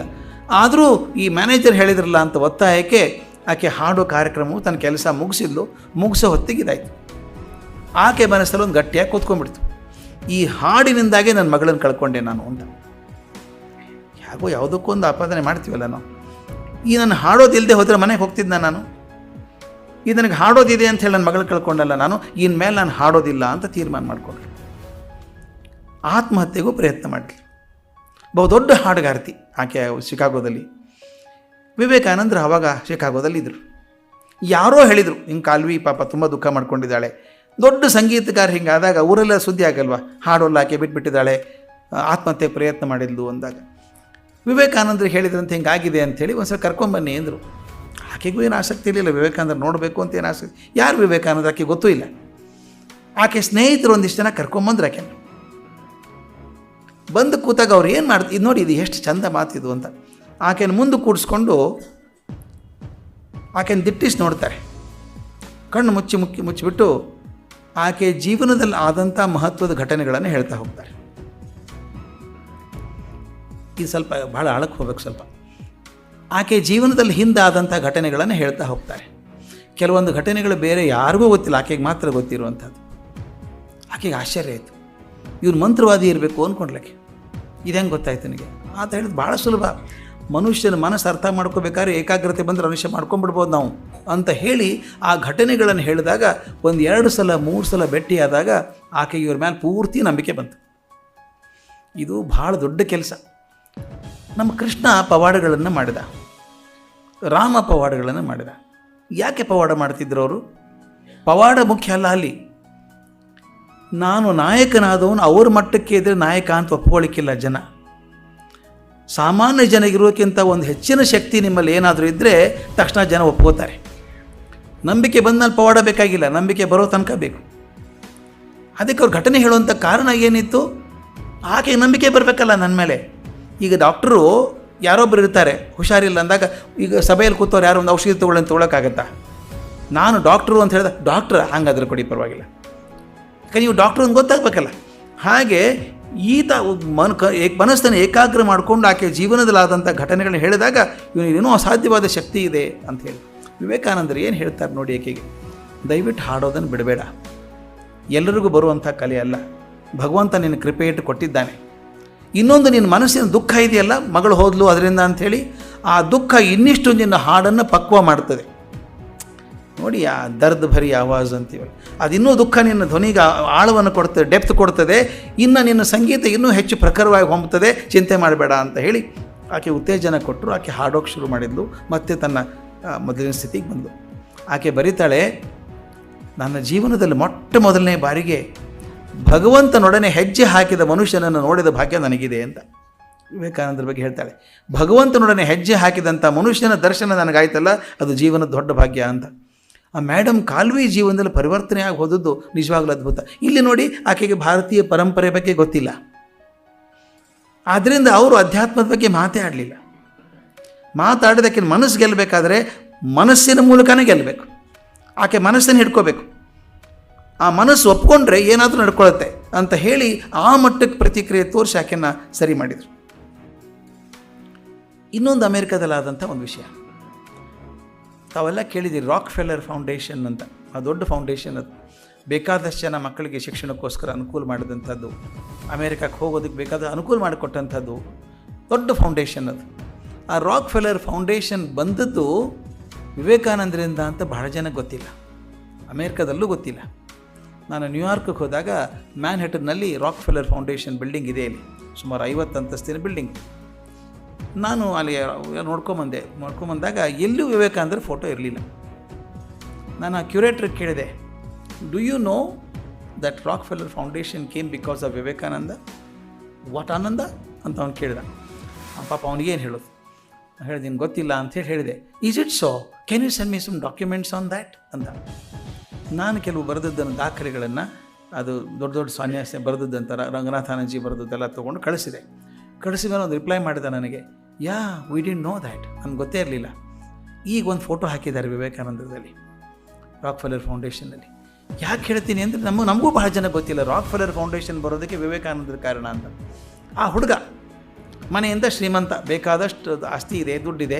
ಆ ದುಡ್ಡಿನ ಸ್ವಲ್ಪ ಗರ್ವನೂ ಇರುತ್ತೆ, ಯೌವನ ಬೇರೆ, ಅದೊಂಚೂರು ಹೆಮ್ಮೆ ಇತ್ತು. ಆತನಿಗೆ ಯಾರೋ ಸುದ್ದಿ ಹೇಳಿ, ಅಷ್ಟಾಗಲೇ ಸುದ್ದಿ ಆಗಿಬಿಟ್ಟಿದೆ ಶಿಕಾಗೋದಲ್ಲಿ. ಏನು ಅಂದರೆ ಈ ಭಾರತೀಯ ಸನ್ಯಾಸಿ ಬಂದಿದ್ದಾನೆ, ಮುಖ ನೋಡಿದರೆ ಹಿಂದಾದದ್ದನ್ನೆಲ್ಲ ಹೇಳ್ತಾನೆ ಅಂತ ಸುದ್ದಿ. ಕುತೂಹಲಕ್ಕೋಸ್ಕರ ಕೆಲವರು ಬರ್ತಾಯಿದ್ರು, ಪರೀಕ್ಷೆ ಮಾಡೋ ಕೆಲವರು ಬರ್ತಾಯಿದ್ರು. ಈತ ಬಂದದ್ದು ಪರೀಕ್ಷೆ ಮಾಡೋದಕ್ಕೆ ಬಂದದ್ದು. ಬಂದು ಕೂತ್ಕೊಂಡ, can you tell me something ಅಂದರು. ಇವ್ರು ಏನು ಮಾಡ್ತಾರೆ ನೋಡಿ, ಎಷ್ಟು ಚೆನ್ನಾಗಿದೆ ಅದು, ದೊಡ್ಡವರ ನೀತಿ ಹೇಗಿರ್ತದೆ ಅಂತ. ಯಾರ್ಯಾರೋ ಬಡವರು ಬಂದು ತಕ್ಷಣ ಕರೆದು ಮಾತಾಡ್ಸೋರು, ತಾವೇ ಹೋಗೋರು. ಆ ರಾಕ್ ಫೆಲ್ಲರ್ ಬರಬೇಕು ಅಂದರೆ you not take an appointment, come tomorrow ಅಂತ ಕಳಿಸಿದ್ರು. ಕೆಲಸ ಇತ್ತು ಅಂತಲ್ಲ, ಫ್ರೀ ಇದ್ದರು. ಆತನ 2-3 ಸಲ ಡಾಜ್ ಮಾಡಿದ್ದಾರೆ, ಬರಬೇಡ ಅಂತ ತಿಳ್ಕೊಂಡು, ಆಗಬೇಡ ಅಂತ. ಅವನಿಗೆ ಪ್ರೆಷರ್ ಆಗ್ಬೇಕು, ಏನು ಭಾಳ ದೊಡ್ಡ ಮನುಷ್ಯ ಕಾಣಿಸ್ತಾನೆ ಇವನು. ನಮ್ಮಲ್ಲಿ ನಮ್ಮ ನಂಬಿಕೆ ಇದೆ ಕೆಲವರಿಗೆ, ತಕ್ಷಣ ಹೋದ ತಕ್ಷಣ ಸಿಕ್ಬಿಟ್ರೆ ಅವರೇನು ದೊಡ್ಡವರಲ್ಲ. ಭಾಳ ಕಾಡಿಸ್ಬೇಕು, 3-6 ತಿಂಗಳಾಗಬೇಕು, ಆಮೇಲೆ 3 ತಾಸು ಕಾಯಿಸ್ಬೇಕು, ಭಾಳ ದೊಡ್ಡವರು ಅಂತ. ಅವನಿಗೆ ಅದೇ ಕಾಯಿನಲ್ಲಿ ಕೂಡಿಸಿ ಅವ್ನು ಸ್ವಲ್ಪ ಉದಾಸೀನ ಮಾಡ್ದಂಗೆ ಮಾಡಿ ಕೊನೆಗೆ ಕರೆದು ಕೂಡಿಸಿದ್ರಂತೆ. Can you tell me some incidents ಅಂತ ಹೇಳಿದಂತೆ. ಆತ ಹೇಳಿದ, ವಿವೇಕಾನಂದ ಹೇಳಿದ್ರು, ನಾನು ಕೆಲಸ ಅಲ್ಲ ನಂದು, ಹಿಂದಾದದ್ದು ಮುಂದಾದ್ದು ಹೇಳೋಕೆ ನಾನು ಭವಿಷ್ಯ ಹೇಳೋನಲ್ಲ, ನೀನು ಹಿಂದಾದದ್ದು ಬೇಕೋ ಮುಂದೆ ಆಗೋದು ಬೇಕೋ ಅಂತ ಕೇಳಿದ್ರಂತೆ. ಅವನು ಗಾಬರಿ ಆಯಿತು. ಹಿಂದೆ ಆದದ್ದು ಹೇಳಿಬಿಡಿ ಒಂದೆರಡು ಕೂಡಿಸ್ಕೊಂಡು ಹಿಂದೆ ಆದದ್ದು ಘಟನೆ ಹೇಳಿದರು. ಅವ್ನಿಗೆ ಭಾಳ ಆಶ್ಚರ್ಯ ಅನ್ನಿಸ್ತು. ಓಕೆ, ಆತ ಏನು ತಿಳ್ಕೊಂಡು ಇವರೆಲ್ಲ ಸನ್ಯಾಸಿಗಳು ದುಡ್ಡು ಕೇಳೋಕೆ ಬರ್ತಾರೆ ಅಂತ, ಜೇಬಿಂದ $10 ತೆಗೆದು ಹಾಕಿದ ತಗೋ ಅಂತ. ಅವ್ರದ್ದು ದುಡ್ಡು ತಿಟ್ಕೊಂಡು ಹೋಗಿ, ನೀನು ನಾನು ದುಡ್ಡು ಬೇಕಾಗಿಲ್ಲ, ಆದರೆ ಒಂದು ಮಾತು ಹೇಳ್ತೀನಿ ಕೇಳ್ಕೊ ಅಂದರು ರಾಕ್ ಫೆಲ್ಲರಿಗೆ. ನಿನ್ನ ಕಡೆಯಿಂದ ಒಂದು ದೊಡ್ಡ ತಪ್ಪಾಗ್ತಾ ಇದೆ, ತಿದ್ಕೋಬೇಕು ನೀನು. ಇದುವರೆಗೂ ಅವ್ರ ಅಪ್ಪ ಕೂಡ ಹೇಳಿರ್ಲಿಕ್ಕಿಲ್ಲ, ತಪ್ಪಾಗಿ ತಿದ್ಕೋ ಅಂತ ತಿಳ್ಕೊಂಡು. ಇವ್ರು ಏನು ಹೇಳಿದ್ರು ಗೊತ್ತಾ, ನಿನ್ನ ದುಡ್ಡು ಏನಿದೆಯಲ್ಲ 1 ಪೈಸಾನೂ ನಿಂದಲ್ಲ, ಭಗವಂತ ನಿನಗೆ ಕೊಟ್ಟದ್ದು ಸಮಾಜಕ್ಕೆ ಬಳಸು ಅಂತ ಕೊಟ್ಟದ್ದು. You are an agent of God ಅಂತ ಹೇಳೋದು. You are an agent of God. ನೀನು ಅವ್ರು ಭಗವಂತನ ದಲಾಲ ಇದ್ದ ಹಾಗೆ. ಅವನು ಕೊಟ್ಟದ ದುಡ್ಡನ್ನು ಮಂದಿಗೆಲ್ಲ ಹಂಚಬೇಕು. ನೀನು ಇಟ್ಕೊಂಡು ಕೂತಿದ್ಯಾ, ನೀನು ತೊಂದರೆ ಆಗುತ್ತೆ ಅಂತ ಸಿಟ್ಟು ಬರದೇ ಇರುತ್ತೆ ಅವನಿಗೆ. ಇವ್ರು ಯಾರೋ ಬಂದು ಹಿಂಗೆ ಹೇಳ್ತಾರೆ ಅಂತ ಅವನು ಹೇಳಿದ, ನೀನು ಯಾಕೆ ತಲೆ ಕೆಡಿಸ್ಕೋತೀಯ ಅಂತ. ನಾನು ಹೇಳ್ತೀನಿ, ರಿಮೈಂಡ್ ಮಾಡ್ತೀನಿ ನಿಮ್ಮನ್ನು, ತಪ್ಪಾಗಿದೆ ನಿಮ್ಮ ಕಡೆಯಿಂದ ಅಂತ ಹೇಳಿದರು. ಆತ ಹೋದ, ಆದರೂ ಮನಸ್ಸಲ್ಲಿ ಕೊರೀತದೆ, ಯಾಕಂದರೆ ಅವ್ರ ಶಕ್ತಿ ಕಂಡಿದ್ದಾನೆ. ಅವ್ರು ಸ್ಪಷ್ಟವಾಗಿ ಹೇಳಿದಾಗ ಏನು ಮಾಡಿದ ಗೊತ್ತಾ, ಮರುವಾರ ಮತ್ತೆ ಹೋದ ಅವ್ರ ಕಡೆಗೆ. ಒಂದು ಟ್ರಸ್ಟ್ ಮಾಡಿದ್ದಾನೆ, ರಾಕ್ ಫೆಲ್ಲರ್ ಫೌಂಡೇಶನ್ ಅಂತ ಮಾಡಿ, ಒಂದು $100 $100 ಒಂದು ಟ್ರಸ್ಟ್ ಮಾಡಿ, ನೋಡಿ ಟ್ರಸ್ಟ್ ಮಾಡಿದ್ದೀನಿ ನೋಡಿ $100, ನಾವು ಯು ಥ್ಯಾಂಕ್ ಮೀ ಅಂತ. ನಾನು ಥ್ಯಾಂಕ್ಸ್ ಹೇಳಿ ಈಗ ಅಂದ.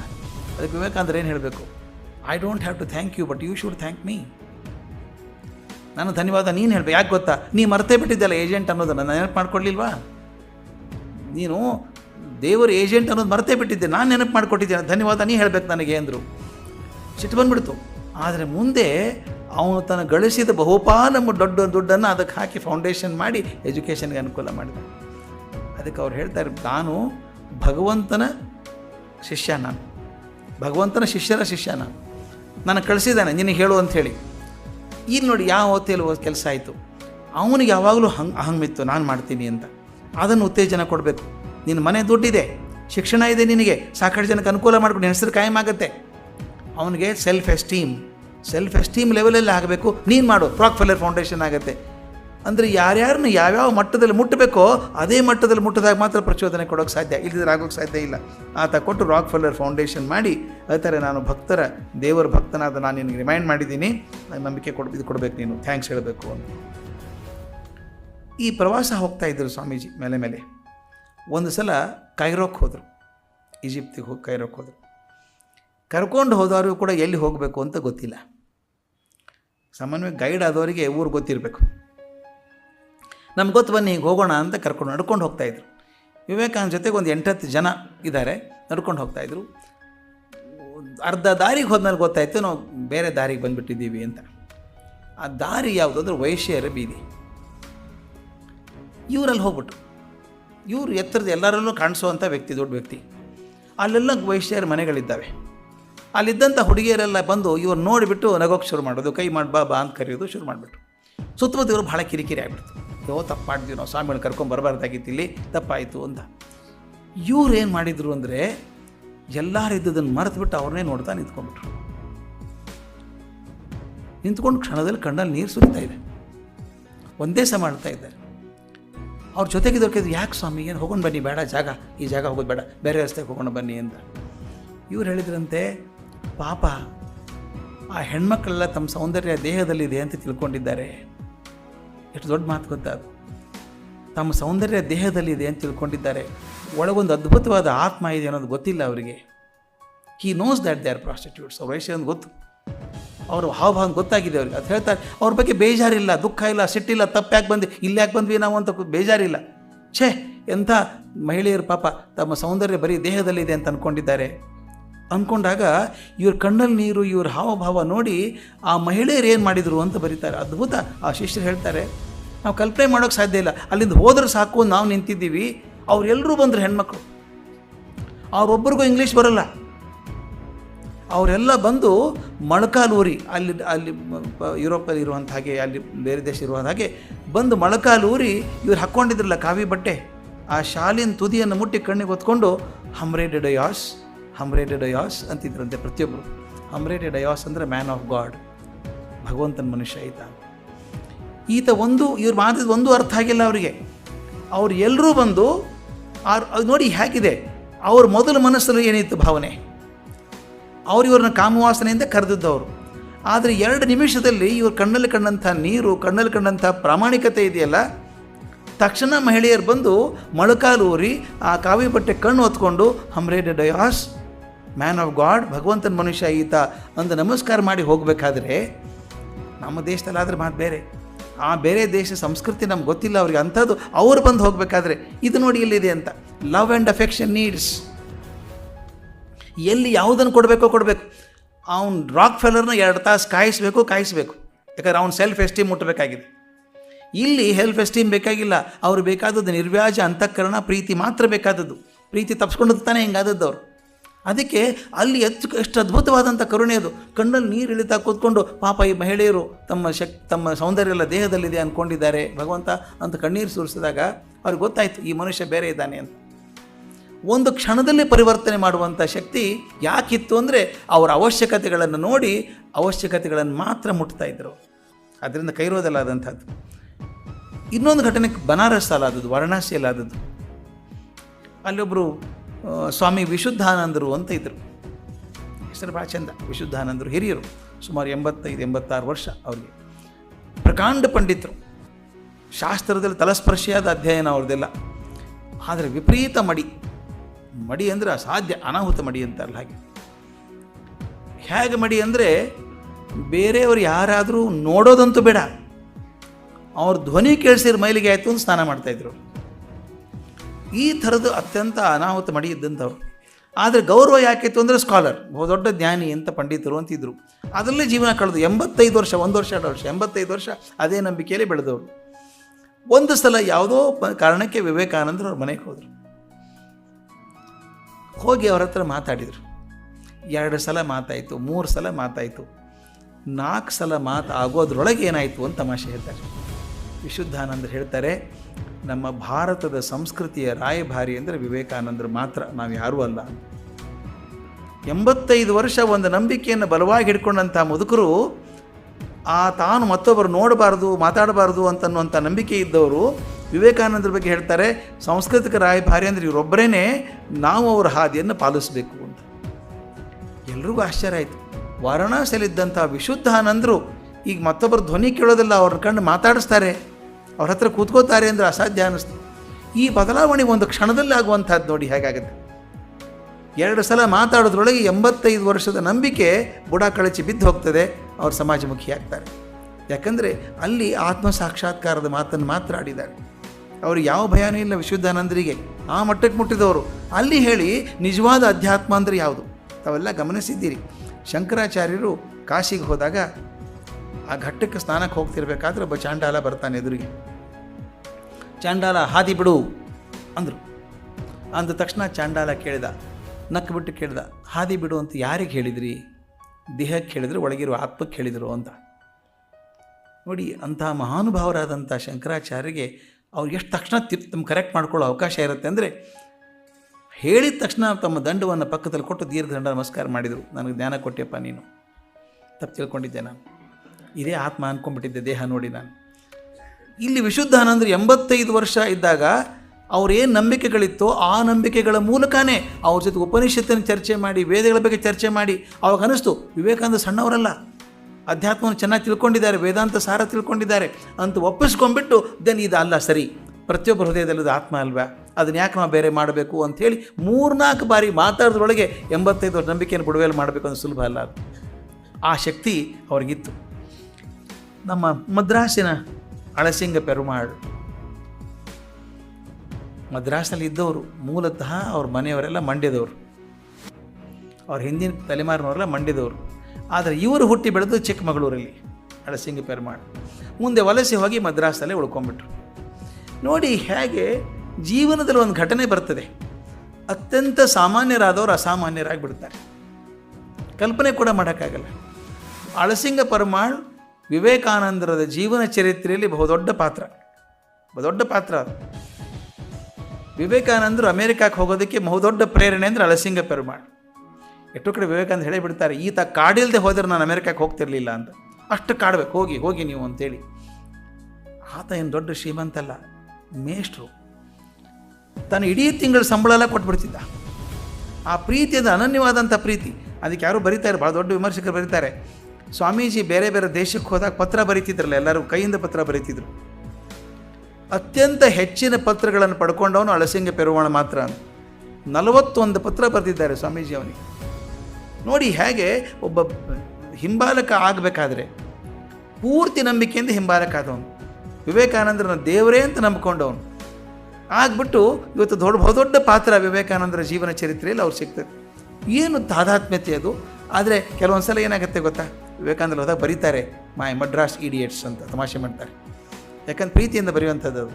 ಇವರೇನು ಮಾಡಿದ್ದಾರೆ, ನಮ್ಮ ಗುರುಗಳು ಅಮೇರಿಕಕ್ಕೆ ಹೋಗ್ತಾರಲ್ಲ ಚೆಂದ ಕಾಣಿಸ್ಬೇಕು ಅಂತ ದಕ್ಷಿಣಕ್ಕೆ ಭಾರತದವ್ರತ ನಾವೆಲ್ಲ ಸಿಲ್ಕ್ ಅಂದರೆ ಬೆಸ್ಟ್, ಒಳ್ಳೊಳ್ಳೆ ಸಿಲ್ಕಿನ ಬಟ್ಟೆ ಹೊಲಿಸ್ಬಿಟ್ಟಿದ್ದಾರೆ ಅವ್ರಿಗೆಲ್ಲ. ಅಲ್ಲೋ -10 ಡಿಗ್ರಿ ಇದೆ, ಅವರಿಗೆ ಅಲ್ಲಿ ಥಂಡಿ ಇದೆ ಅಂತ ಗೊತ್ತಿಲ್ಲ, ಮದ್ರಾಸ್ ನೋಡಿ ನೋಡಿ ಅಭ್ಯಾಸ ಅಲ್ವಾ. ಅದಕ್ಕೇನು ಮಾಡಿದ್ದಾರೆ, ಅವ್ರು ಹೇಳ್ತಾರೆ ನಾನು ಹಾಕ್ಕೊಂಬಂದ್ಬಿಟ್ಟೆ, ಇಲ್ಲಿ ನೋಡಿದ್ರೆ ಸಿಲ್ಕಿನ ಬಟ್ಟೆ ಪ್ರಯೋಜನ ಇಲ್ಲ.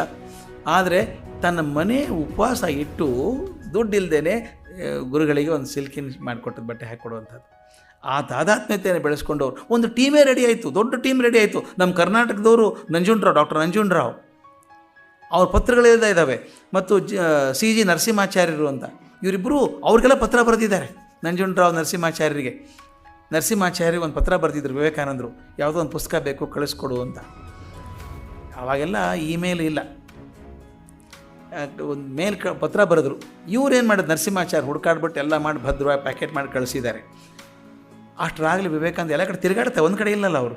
ಇವ್ರು ಬರೆದಿರೋದೇನು ಅಂದರೆ Vivekananda United States of America, ಒಂದೇನೋ ಅಡ್ರೆಸ್ ಸಂಪೂರ್ಣ ಇಲ್ಲೇ ಇಲ್ಲ. ಎಲ್ಲೆಲ್ಲೂ ಹೋಗಿ ಕೊನೆಗೆ ಮುಟ್ಟಿದೆ 6 ತಿಂಗಳ ಮೇಲೆ ಅವರಿಗೆ. ಅವ್ರು ಪತ್ರ ಬರೆದಿದ್ದಾರೆ, ನಂಜುಂಡರಾವ್ ಅವರಿಗೆ ನಾನು ಓಡಾಡ್ತೀನಿ ಅನ್ನೋದು ಗೊತ್ತಿಲ್ಲ, ನಾನು ಒಬ್ಬನೇ ವಿವೇಕಾನಂದ ಜಗತ್ತಿಗೆ ಅನ್ನೋಂಗೆ ಬರೆದಿದ್ದಾರೆ ಅವರು ಅಂತ ಹೇಳಿ ಅವ್ರನ್ನ ಕರೆಕ್ಟ್ ಮಾಡುವಂಥೇಳಿ. ನಂಜುಂಡರಾವ್ ನೆಕ್ಸ್ಟ್ ಟೈಮ್ ಬರೀಬೇಕಾದ್ರೆ ಪತ್ರ ಎಲ್ಲಿರ್ತೀನಿ ಕೇಳ್ಕೊಂಬಿಟ್ಟು ಆಮೇಲೆ ಅಡ್ರೆಸ್ಸಿಗೆ ಬರೀರಿ. ಏನು ಸಣ್ಣ ಸಣ್ಣ ವಿಷಯ ಕೂಡ ನೆನಪಿಟ್ಕೊಂಡು ನಂಜುಂಡರಾವ್ ನಮ್ಮ ನರಸಿಂಹಾಚಾರ್ಯರು ಅವರ ಅತ್ಯಂತ ಆತ್ಮೀಯ ಭಕ್ತರಾಗಿ ಹೋದರು. ಕರ್ನಾಟಕದವ್ರು ಇವರು. ತಮಗೆಲ್ಲ ಇನ್ನೊಂದು ವ್ಯಕ್ತಿ ಭಾಳ ಗೊತ್ತು, ಈ ಔರಂಗಾಬಾದ್ ಜಿಲ್ಲೆಯಲ್ಲಿ ರಾಲೇಗಾಂವ್ ಸಿದ್ಧಿ ಅಂತ ಒಂದು ಊರಿದೆ, ಈಗೆಲ್ಲ ಭಾಳ ಪ್ರಚಾರದವರು, ಈಗೆಲ್ಲರಿಗೂ ಗೊತ್ತು, ಭಾಳ ಜನ ಮರೆತು ಬಿಟ್ಟಿದ್ರು ನಡುವೆ ಅವ್ರನ್ನ. ಅಣ್ಣಾ ಹಜಾರೆ. ಔರಂಗಾಬಾದ್ ಡಿಸ್ಟ್ರಿಕ್ಟಲ್ಲಿ ರಾಲೇಗಾಂವ್ ಸಿದ್ಧಿ ಅಂತ ಊರು. ಅತ್ಯಂತ ಬಡ ಕುಟುಂಬದಲ್ಲಿ ಹುಟ್ಟಿದಂಥವ್ರು. ಎಷ್ಟು ಬಡತನ ಅಂದರೆ ಶಿಕ್ಷಣ ಮಾಡೋಕ್ಕಾಗಲಿಲ್ಲ. ತಾಯಿ ಅಲ್ಲಿ ಇಲ್ಲಿ ಕೆಲಸ ಮಾಡೋದು, ಹೂ ಪೊಣಸಿ ಮಾಲೆ ಮಾಡೋರು. ಈ ಹುಡುಗನೂ ಹೋಗಿಬಿಟ್ಟು ಹೂ ತಂದು ಹೂ ಮಾಲೆ ಮಾಡಿ ರಸ್ತೆಯಲ್ಲಿ ಪಕ್ಕದಲ್ಲಿ ಮಾರೋದು, ಮನೆಗೆ ಹೋಗಿ ಮಾರಿ ಬರೋದು ಕೆಲಸ, ಹೂ ಮಾರೋ ಕೆಲಸ. ಶಿಕ್ಷಣ ಅಂತೂ ಆಗಲಿಲ್ಲ. ಮುಂದೇನು ಮಾಡಬೇಕು ಜೀವನಕ್ಕೆ? ಹಾಗಾದರೆ ವಿಚಾರ ಮಾಡಿದರು. ಭಾರತ ಚೀನಾ ಯುದ್ಧದ ಹೊತ್ತಿಗೆ ಸೈನ್ಯ ಸೇರಿಕೊಂಡ್ರು. ಏನು ದೊಡ್ಡ ಪೊಸಿಷನ್ ಅಲ್ಲ, ಏನಿಲ್ಲ. 2 ಕೆಲಸ, ಒಂದು ಸೈನಿಕ ಅಂತ ಹೋಗೋದು, ಡ್ರೈವ್ ಮಾಡಬೇಕು, ಟ್ರಕ್ ಡ್ರೈವ್ ಮಾಡಬೇಕು. ಸೇರಿಕೊಂಡಾಗ ಪಕ್ಕದಲ್ಲೇ ಬಾಂಬ್ ಹಾರಿ ಇನ್ನೊಂದು ಆ ಟ್ರಕ್ನಿದ್ದಂಥ ಸ್ನೇಹಿತ ಸತ್ತೋದ. ಅಲ್ಲಿ ನೋಡಿದರು ಮನುಷ್ಯನ ಕೊಲ್ಲೋದು, ಆ ರುದ್ರ ತಾಂಡವ ನೋಡಿ ಸಂಕಟ ಆಗೋಯ್ತು. ಏನು ಪ್ರಯೋಜನ ಆಯಿತು ನನ್ನ ಜೀವನದ್ದು ಅಂದರು. ಹಿಮಾಲಯದಲ್ಲೇ ಅಲ್ಲ ಯುದ್ಧ ಆಗುತ್ತೆ, ಅಲ್ಲೇನೆ. ಅಲ್ಲಿ ಕೂತ್ಕೊಂಡು ವಿಚಾರ ಮಾಡಿದ್ರು, ಎದಕ್ಕೆ ಜೀವನ ನಂದು, ಏನು ಮಾಡಿದೆ ನಾನು, ಶಿಕ್ಷಣ ಪಡ್ಕೊಳ್ಳಿಲ್ಲ, ಏನೂ ಸಾಧನೆ ಮಾಡಲಿಲ್ಲ, ಇಲ್ಲಿ ಬಂದೆ ದಿನಕ್ಕೊಂದು 4 ಜನ ಸಾಯೋದನ್ನು ನೋಡ್ತಾ ಇದ್ದೆ, ನಾಳೆ ನಾನು ಸತ್ತು ಹೋಗ್ಬೋದು, ಹಾಗಾದ್ರೆ ಬಂದದ್ದೇನಾಯಿತು ಅಂತ ತಲೆಮಾಡ ಶುರು ಆಯಿತು. ಜೀವನಕ್ಕೆ ಅರ್ಥ ಇಲ್ಲ ಅಂತ ತೀರ್ಮಾನ ಮಾಡಿಕೊಂಡ್ರು. ವಾಪಸ್ ಊರಿಗೆ ಹೋಗ್ಬೇಕಲ್ಲ ಯುದ್ಧ ನಿಂತ ಮೇಲೆ. ಡೆಲ್ಲಿ ಸ್ಟೇಷನಿಗೆ ಬಂದರು. ತಮ್ಮ ಲಗೇಜ್ ಇಟ್ಕೊಂಡು ಟ್ರೈನ್ ಬರುತ್ತೆ ಅಂತ ಕಾಯ್ತಾಯಿದ್ರು. ಮನಸ್ಸಲ್ಲಿ ತೀರ್ಮಾನ ಮಾಡಿಕೊಂಡ್ರು, ಊರಿಗೆ ಹೋದ ತಕ್ಷಣ ಪ್ರಾಣ ಬಿಡಬೇಕು, ಆತ್ಮಹತ್ಯೆ ಮಾಡ್ಕೋಬೇಕು. ಅಲ್ಲಿ ಓಡಾಡ್ತಾ ಇದ್ದರು ಪ್ಲ್ಯಾಟ್ಫಾರ್ಮ್ ಮೇಲೆ, ಟ್ರೈನ್ ಬಂದಿಲ್ಲ ಅಂತ. ಆಗ ಈ ಟ್ರಾಲಿಯಲ್ಲೆಲ್ಲ ಪುಸ್ತಕ ಮಾರ್ತಾರೆ ನೋಡಿ ರೈಲ್ವೆ ಟ್ರೈನಲ್ಲಿ ಪ್ಲ್ಯಾಟ್ಫಾರ್ಮ್ ಮೇಲೆ, ಹಾಗೊಂದು ಟ್ರಾಲಿ ಬಂತು. ಖಾಲಿ ಇದ್ರಲ್ಲ ಏನು ಮಾಡೋದು ಅಂತ ನೋಡ್ಕೊಂಡು ಪುಸ್ತಕ, ಇದು ನಮ್ಮ ವಿವೇಕಾನಂದರ ಜೀವನ ಚರಿತ್ರೆ ಸಣ್ಣ ಪುಸ್ತಕ, ಅಬ್ರಿಜ್ಡ್ ಎಡಿಷನ್ ಸಿಕ್ತು. ಅದನ್ನು ತಮ್ಮ ಟ್ರಂಕ್ ಮೇಲೆ ಕೂತ್ಕೊಂಡು ಓದೋಕೆ ಶುರು ಮಾಡಿದರು. ಟ್ರೈನ್ ಬಂತು, ಟ್ರೈನಲ್ಲಿ ಕೂತ್ಕೊಂಡು ಓದೋಕೆ ಶುರು ಮಾಡಿದರು. ಓದಿ 2 ಸಲ 3 ಸಲ 4 ಸಲ ಓದಿ ಅನ್ನಿಸ್ತು, ಸತ್ರ ಏನು ಪ್ರಯೋಜನ, ಬದುಕಿದ್ರೆ ತಾನೇ ಏನಾರು ಮಾಡೋದು ಅಂತ ರಾಲೇಗಾಂವ್ ಸಿದ್ಧಿಗೆ ಹೋಗಿ, ಜಗತ್ತೇನು ಮಾಡುತ್ತೋ ಗೊತ್ತಿಲ್ಲ, ನನ್ನ ಪಾಡಿ ನಾನು ಕೆಲಸ ಮಾಡ್ತೀನಿ, ಒಬ್ಬನೇ ಸಾಕು. ಯಾವಾಗಲೂ ನಾವು ಏನು ಅನ್ಕೋತೀವಿ ಗೊತ್ತಾ, ನನ್ನೊಬ್ಬನಿಂದ ಏನಾಗೋದಿದೆ ಸ್ವಾಮಿ, ಇಡೀ ಜಗತ್ತೇ ಕೆಟ್ಟು ಹೋಗಿದೆ, ನಾನೊಬ್ಬರು ಸರಿ ಆದರೆ ಏನಾಗುತ್ತೆ. ಅದಲ್ಲ ಸರಿ. ನಿನ್ನೆನೇ ಒಂದು ಕತೆ ಬರೆದಿದ್ದೀನಿ ನಾನು, ಮನಸ್ಸಿಗೆ ತುಂಬ ಮುಟ್ಟಿದಂಥ ಕತೆ. ಒಬ್ಬ ಅಮೇರಿಕಾದಲ್ಲಿ ಫಿಲಡೆಲ್ಫಿಯಾ ಅಂತ ಒಂದು ರಾಜ್ಯ, ಫಿಲಡೆಲ್ಫಿಯಾದ ಹುಡುಗ ಟ್ರೆವರ್ ಅಂತ ಇದ್ದ, ಸಣ್ಣ ಹುಡುಗ, 13 ವರ್ಷ ಹುಡುಗ. ಅವನು ಟಿ ವಿ ನೋಡ್ತಾ ಇದ್ದ. ಯಾವುದೋ ನ್ಯೂಸ್ ಐಟಮಲ್ಲಿ ಒಂದು ತೋರಿಸ್ತಾ ಇದ್ದರು, ಚಳಿ, ಡಿಸೆಂಬರ್ ತಿಂಗಳು ಚಳಿಯಲ್ಲಿ ಆ ರಸ್ತೆ ಪಕ್ಕದಲ್ಲಿ ಎಷ್ಟೊಂದು ಅಲೆಮಾರಿ ಜನ ಇದ್ದಾರೆ, ಮನೆ ಇಲ್ಲ, ಆಶ್ರಯ ಇಲ್ಲ ಅವರಿಗೆ, ರಸ್ತೆ ಪಕ್ಕ ಒದ್ದಾಡ್ತಾರೆ, ಚಳಿ ಒದ್ದಾಡ್ತಾರೆ, ಊಟ ಸರಿ ಇಲ್ಲ ಅವರಿಗೆ, ಫುಟ್ಪಾತ್ ಮೇಲೆ ಮಲ್ಕೊಂಡಿದ್ದಾರೆ. ಆ ಚಿತ್ರ ವಿಡಿಯೋ ತೋರಿಸ್ತಾ ಇದ್ರು. ಆ ಮೊಳಕಾಲು ತಲೆಗೆ ಕೈ ತೂರಿಸ್ಕೊಂಡ್ಬಿಟ್ಟು ಮುದ್ದೆ ಹೇಗೆ ನಡುತ್ತಾ ಮಲ್ಕೊಂಡಿದ್ದಾರೆ, ಹೊತ್ಕೊಳ್ಳೋಕ್ಕಿಲ್ಲ ಹಾಗೆ ಅಂತ ಆ್ಯಂಕರ್ ಮ್ಯಾನ್ ಹೇಳ್ತಾ ಇದ್ದ. ಈ ಹುಡುಗ ನೋಡಿದ ಮನಸ್ಸಲ್ಲಿ ಕೂತ್ಕೊಂಡ್ಬಿಡ್ತು. ರಾತ್ರಿ ನಿದ್ದೆ ಬರಲಿಲ್ಲ ಹುಡುಗನಿಗೆ. ನಮ್ಮ ತಂದೆ ತಾಯಿ ಚೆನ್ನಾಗಿದ್ದಾರೆ, ಒಳ್ಳೆ ಹಾಸಿಗೆ ಇದೆ, ಹೊತ್ಕೊಳ್ಳೋಕ್ಕಿದೆ, ಪಾಪ ಅವ್ರಿಗೇನೂ ಇಲ್ಲಲ್ಲ, ನಾನು ಏನು ಸಹಾಯ ಮಾಡ್ಬೋದು ಅವ್ರಿಗೆ ಅಂತ ವಿಚಾರ ಮಾಡಿದೆ. ಏನು ಮಾಡ್ಬೋದು ನಾನು ಹುಡುಗ? ಬೆಳಗಿನ ಹೊತ್ತಿಗೆ ವಿಚಾರ ಬಂತು, ನಮ್ಮ ಕಾರ್ ಗ್ಯಾರೇಜಲ್ಲಿ ನಮಗೆ ಬೇಡವಾದಂಥ ಬೇಕಾದಷ್ಟು ರಗ್ಗು ಹೊದಿಕೆ ಇಟ್ಟಿದ್ದೀವಿ, ಅಲ್ಲಿ ಬಳಸಲಾರದೆ ಇಟ್ಟಿದ್ದು ಎಕ್ಸ್ಟ್ರಾ ಇರೋದಿರುತ್ತಲ್ಲ ಇಟ್ಕೊಂಡಿದ್ದೀವಿ. ಇಟ್ಕೊಂಡು ಏನು ಮಾಡೋದು? ನಮ್ಮ ಅಪ್ಪನ ಕೇಳಿ ಕೊಟ್ಟುಬಿಡಲ ಅದನ್ನು. ಅಪ್ಪನ ಕೇಳಿದಂತೆ, ಅಪ್ಪ ನಿನ್ನೆ ಟಿ ವಿಯಲ್ಲಿ ತೋರಿಸಿದ್ರು, ಅಷ್ಟೊಂದು ಜನಕ್ಕೆ ಹೊತ್ಕೊಳ್ಳೋಕ್ಕಿಲ್ಲ, ರಸ್ತೆ ನಡ್ಕೊಂಡು ಮಲ್ಕೊಂಡಿದ್ದಾರೆ, ನಾವು ಕೊಟ್ಟು ಬರೋಣ ಅದನ್ನು ಅಂತ. ಅಪ್ಪನಿಗೆ ಆಶ್ಚರ್ಯ ಆಯಿತು, ಸಂತೋಷನಾಯಿತು. ನಾನು ನೋಡಿದ್ದೆ ನ್ಯೂಸು, ಅದು ತಲೆಗೆ ಬರಲಿಲ್ಲ. ಆ ಹುಡುಗನಿಗೆ ಬಂದಿದೆಯಲ್ಲ, ಆಯ್ತು ಬಾಮರು ಅಂದರು. ತಮ್ಮ ಕಾರಲ್ಲಿ ಇರುವಂಥ ಹೊದಿಕೆ ರಗ್ಗೆಲ್ಲ ಹಾಕ್ಕೊಂಡು ಹೋಗಿ ಅಲ್ಲಿ ಹಂಚಿ ಬಂದರು. ಬಂದಾಗ ಇನ್ನೂ ದುಃಖ ಜಾಸ್ತಿ ಆಯಿತು ಹುಡುಗನಿಗೆ. ಯಾಕಂದರೆ ಅಷ್ಟೊಂದು ಜನ ಇದ್ದಾರೆ ಏನೂ ಇಲ್ಲದವರು, ನಾವು ಕೊಟ್ಟರು 4 ಜನಕ್ಕೆ ಕೊಟ್ಟಂಗಾಯಿತು. ಉಳಿದವ್ರ ಮುಖದಲ್ಲಿದ್ದಂಥ ನಿರಾಶೆ ಭಾಳ ಕಾಡೋಕ್ಕೆ ಶುರು ಆಯಿತು. ಯಾವಾಗಲೂ ಹಾಗೆ ಈ ಕೊಡುವುದರಲ್ಲಿರುವಂಥ ಸುಖ ಇದೆಯಲ್ಲ, ಅದು ಯಾವಾಗಲೂ ಸಾಂಕ್ರಾಮಿಕ ಆದದ್ದು. ಒಂದು ಸಲ ಕೊಟ್ಟಾಗ ಸಂತೋಷ ಬರ್ತದೆ, ಕೊಡಬೇಕು ಅನಿಸುತ್ತೆ. ಈತ ಏನು ಮಾಡಿದೆ ಗೊತ್ತಾ ಹುಡುಗ, ನೋಡಿ 13 ವರ್ಷ ಹುಡುಗ, ಅಲ್ಲಿ ಶಾಪಿಂಗ್ ಮಾಲ್ಸ್ ಇರ್ತಾವೆ, ದೊಡ್ಡ ಶಾಪಿಂಗ್ ಮಾಲ್ ಇರ್ತವೆ, ಬೇರೆ ಬೇರೆ ಸಂಸ್ಥೆಗಳಿದ್ದಾವೆ.